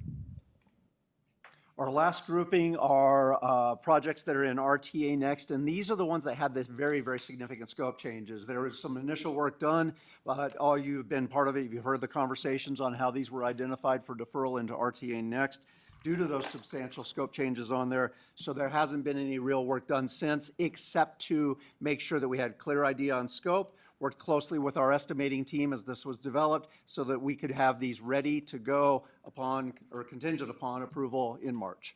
So these have all been lined out, updated cost estimates, updated scope, consistent to that level of detail. Mike, anything you want to add on that? Okay. Moving on, lastly, just in case you were under the impression that everything is going smooth sailing, no problems, no issues. We can stop right there. Yeah, I was going to say, we did want to burst that bubble as quickly as we could by highlighting just a couple of things that we see. They are significant, but we're on top of them. We have a game plan, and we've been watching and tracking the issue. We'll make sure we keep you posted on that. Fausto, if you would touch base and expand on Tangerine first, that'd be great. Thank you, Rick.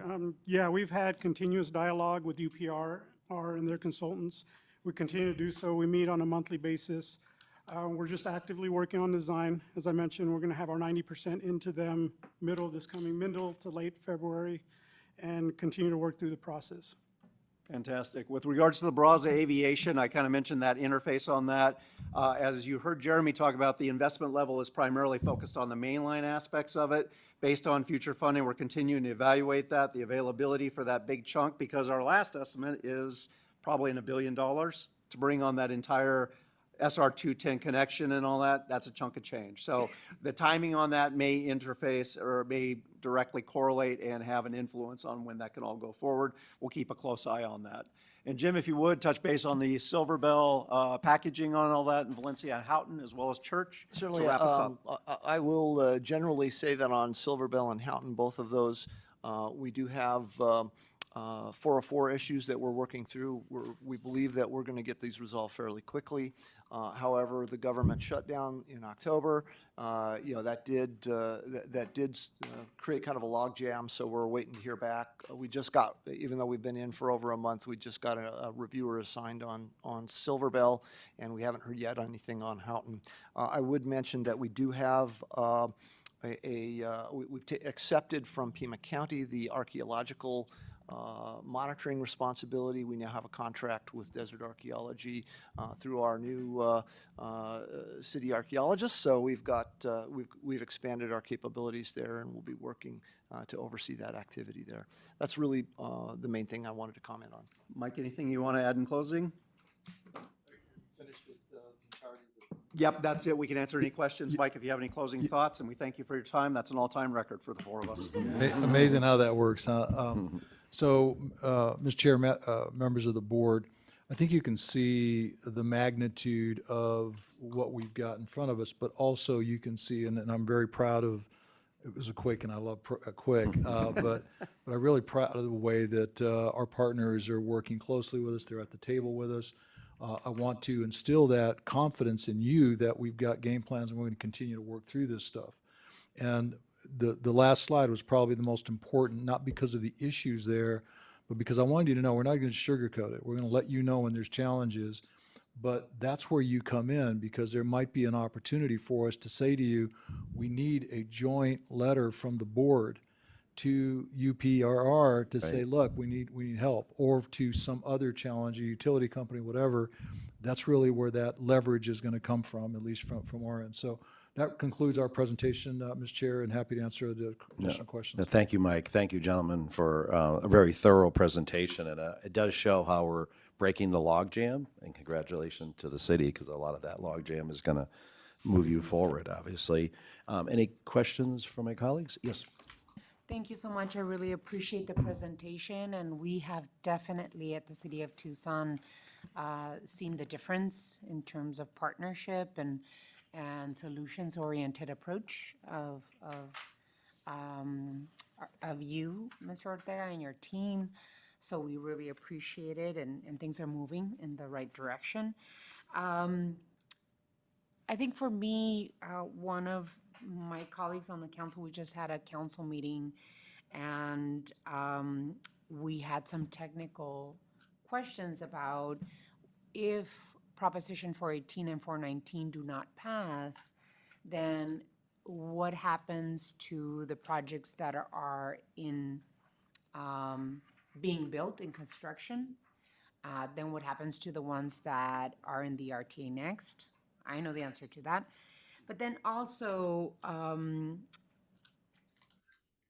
would we be able to use any of the leftover RTA 1 funds to bridge investment in transit? Because if 418, 419 do not pass, the biggest, result would be immediate cut in services, weekend hours, evening hours, et cetera, for Suntran. And if we could use the RTA 1 funds to bridge funding for transit.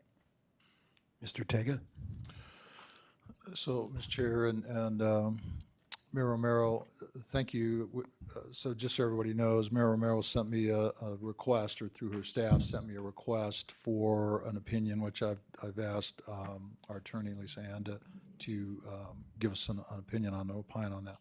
So here's a couple things, because I've been asked this question many times now when I'm out talking to folks about RTA Next. I will tell you how I answer it. And then we will get an opinion and we'll get into more detail. And what I would suggest is, at the next meeting, we will give you even more detail, and we'll be able to give you more specificity. But very simplistically, if RTA Next does not pass, there could be a significant impact to transit. And I've mentioned that to you before. I won't go over that again. But we haven't really talked about the roadway projects as much and what impact it has to those. So first and foremost, if the voters turn down RTA Next, they in essence have turned down the rescoping. And that's real important, because North First Avenue in the old plan, if in the 2006 plan, is 6-lane divided.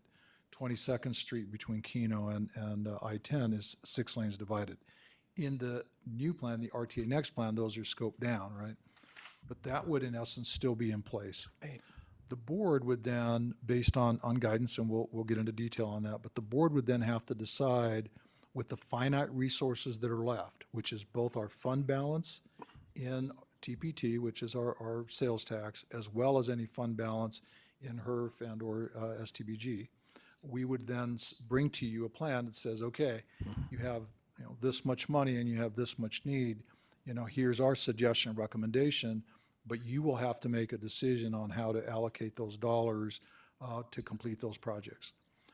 And so that's basically, in a nutshell, the conversation we're going to have. Now, what the chemistry of that is, and based on the opinions that we get from our council, that will ultimately be a policy decision and a policy conversation for you should 419 and 418 not be successful. Right. So that's the longer-winded answer, but you're going to get a much longer answer and actually a plan that will come forth at your next meeting. And Mike or Lisa Ann, no, I'm sorry. That'll make it probably difficult because we've already determined they had to go back to the voters for a major scope change, right? So then if it comes back to us for a policy, we already have kind of that decision of what we have to do or not do. So it'll make it an interesting discussion on how much flexibility we have to do that. Is that not correct? Correct. 'Cause Okay. you'd then be talking about what are you going to do with the funds that you have. Right. Thank you. Mayor, would you finish with your comments? I'm sorry. Yeah, Okay. I was absolutely finished with the comments. I think we sent a memo, our staff sent a memo with the questions about the questions that my colleagues on the council had in terms of being able to use any leftover funds as bridge funding for transit. And then I think when we stop collecting the tax. Right. If 418, 419 does not pass, when is the tax stop being collected? July 1st. Mr. Chairman, Mayor Romero, that answer is actually finite. That is June 30. So June 30 is the last date of collection of the RTA 1 tax. And that will be our bucket. That's right? it. We're done after that. June 30th. Sure. Yes. I think it's important to, I mean, the bridge to what? So it's not like if this doesn't, and I think that the voters are going to vote for this, but I don't know, we'll see. But if this doesn't pass in this version in March, the bridge part implies starting somewhere and going to somewhere else, and this somewhere else would be as soon as we can reimagine what an RTA next looks like and get that in front of the voters, which could be, though very aggressive, it could potentially even be November of 26. So, okay, all right. But come on, did anyone in April think there would be an RTA next on the ballot at all? I mean, at the way things were going. So I feel like, you know, we have some, I think, leadership that I have a lot of confidence in. I think we all do. So anything is possible. Yeah, it's the bridge to what? And so at some point there needs to be another RTA that is passed by the voters. I hope that's in a few weeks. But if not, it could be November or it could be sometime in 27 as well. So it's not like just a bridge. It's gonna, you know, it's to that end point where the voters decide, you know, this is what we want. So. Board Member Maxwell? And Mr. Chair, thank you. And I think Supervisor Hines brings up a great point. It is that bridge to whatever. The thing we're going to have facing us if this fails is we're going to make decisions that are either going to cut or slow down road projects, maybe not complete them. We're going to have to balance what we as a board then want to do with the remaining funds. Because to your point is it's a bridge, just it won't be a bridge. It's going to be a prioritization of what this board's going to have to decide what they're going to want to do, and there's no simple solution. Right. There's none. I think that briefing we just got, as quick as it was, nice job. It shows to me what RTA, you hear so many people saying RTA 1 hasn't completed anything. Really, there's at least 2 of the things that we've completed more than what we promised. The projects are there, they can get done. The fact of the matter that people forget all the time is we're doing it without the budget that was forecast 20 years ago. It was a shortfall. So we need to be aware, and the citizens, the voters need to be aware. If it doesn't pass, and I want to be as optimistic as you are, Matt, that we're gonna have passed, that's if we thought it was hard to get to a plan, trying to figure out what we're going to do with our limited funds going forward is going to be even harder. Right. And it's not going to be pretty for anybody, no matter what side of the RTA you get. Again, perfect plan, no such thing. Perfect compromise, I believe so. We've got to look at what we've got and look at what's actually occurred. That pamphlet you came out at the end of the year closeout, that's something we need to get out to the citizens just because it shows how much has actually been accomplished.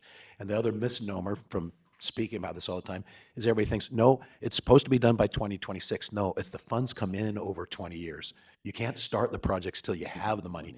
The plan, and we will stick to that as best as possible, but it's not a clean break after 26. All the projects are supposed to be done. We've heard some of the ones won't be done until 2028, 2030, because you have to have the money first before you can even start anything. So appreciate all the feedback, and I'm hoping I'm hoping this bridge question, Mayor Romero, will be non-existent when we come back at our next meeting. The bridge to RTA next is the bridge. Mr. Chair, could I just add Yes, one more thing? yes. And if this isn't on topic, then someone just tell me to stop. But like, I'm reminded that like one of the largest, I think the largest impact on the revenue shortfall that was very obvious when we got that chart from Mr. Ortega in, when was that, August, July? The RTA funds did not come, we did not get the revenue we expected for literally 19 years.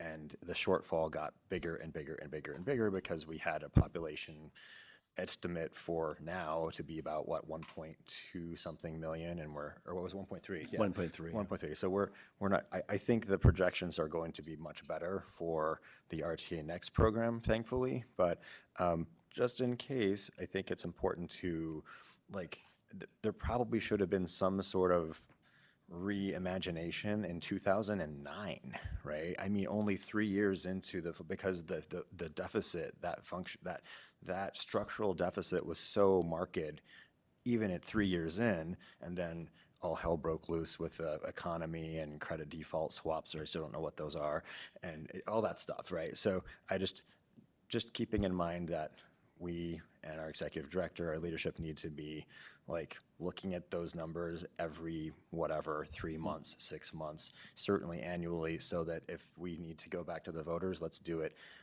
3 or 4 or 5 years in, not like 19 years in. So I just want to keep that up. And on top of that, inflation was so unexpected that far in, all of it. Mr. Chairman, if we go to the next item. Yes. I can answer that question and I'm just answer that question. I think that'll encapsulate it. And I'm going to turn it over to Melanie to give a quick report. That's item number 7. Please proceed. Thank you. So just very quickly, just to remind you, you're going to hear this type of presentation every quarter. So what you heard today, you'll hear on steroids, because it'll be the entirety of the program, and it'll also be the financial piece too. You didn't hear the financial, you just heard this kind of the schedule and all the pieces. But the vision here is that on a quarterly basis, the TMC and the CART will get information which will then be presented to you in a format similar to this, the little report card, if you will, so that if there is a challenge, and by the way, that won't be just up to date, that will be projected through the end of the program, going back to Supervisor Hines' point. With regard to the delivery, I won't go into any of those pieces yet. I'll just send you an off-agenda memo that will give you an update on what we're up to, and then you can look at it if you've got questions. With that, I'd like to turn it over to Melanie just to talk about outreach on RTA Next. I think it's important that you know where we're at with that. Yes, thank you. So you all received a public outreach update summarizing activities for December and January. And I do want to note that publicity pamphlets are out, and we have copies of them that you can take with you. And then just a couple of quick updates from when I put this memo out. We're actually approaching more like 100 presentations and reaching nearly 6,000 people. Those numbers have increased since I put this together last week. And we are adding public meetings, events, and presentations to the calendar daily, and really trying to increase our online and media presence as well as the coming weeks to increase our awareness and raise information, let everybody know how important this is to the region and what is at stake. And so we appreciate any assistance that you and staff can continue to provide, because this clock is ticking. And it, we've all heard about how important it is to the region, and then how important it is to keep people informed. Thank you. Appreciate that. Anything else? I'm sorry, Chairman. I was going to say, I appreciate all the activities that's going out there. I see stuff on social media and whatnot.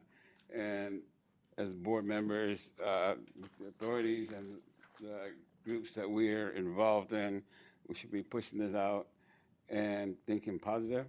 But you also got to think about the what if, and then I think we come back to the table and then figure out where we go from there. But and if it doesn't, we are going to have to do some drastic measures in where we go.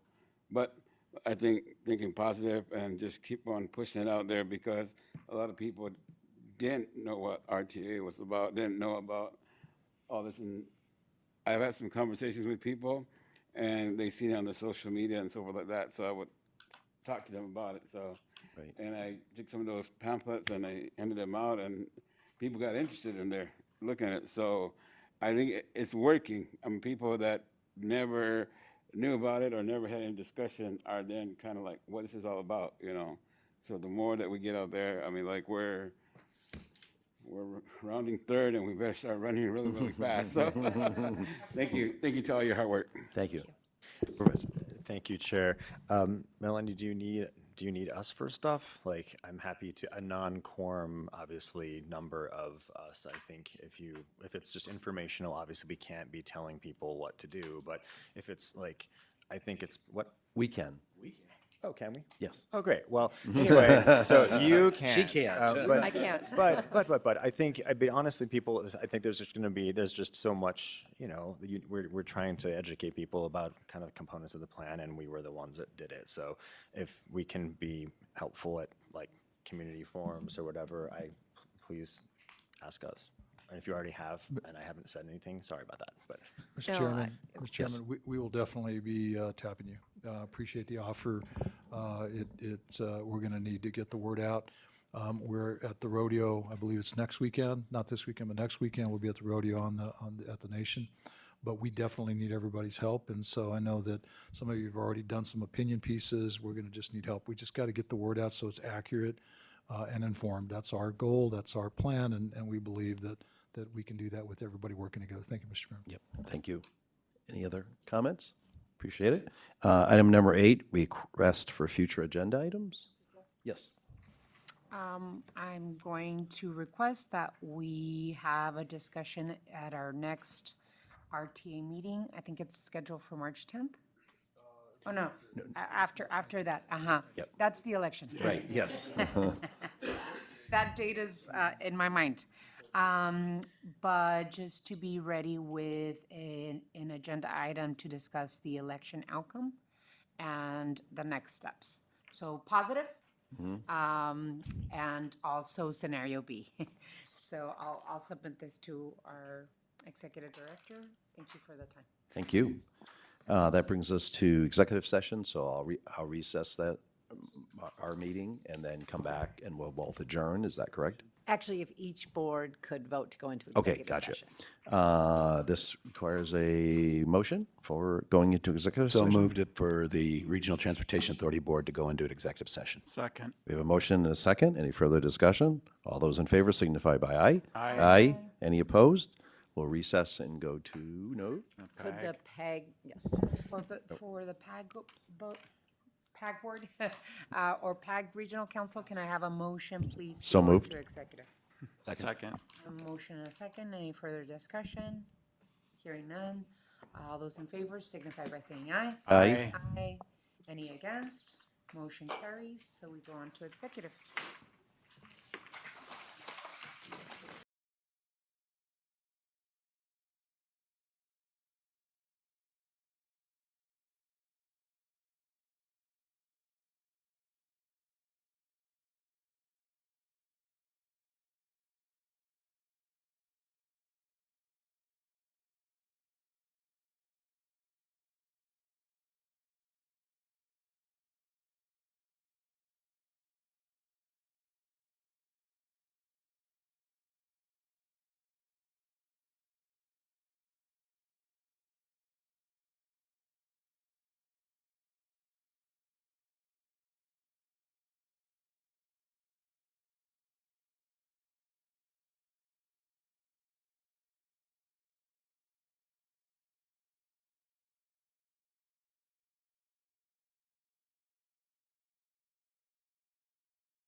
order?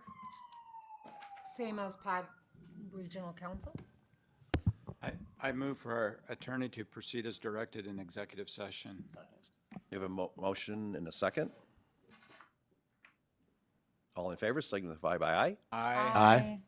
Any nays? Motion carries unanimously. Do you have to do the same with PAG? We might as well. Okay, so with the PAG Regional Council, may I have a motion, please? So moved? And the motion is to proceed as discussed in executive session. There's a motion and a second. Any further discussion? Hearing none. All those in favor, please signify by saying aye. Aye. Aye. Any against? Motion carries. Thank you. Adjourned. Adjourned, the RTA is adjourned? Yes.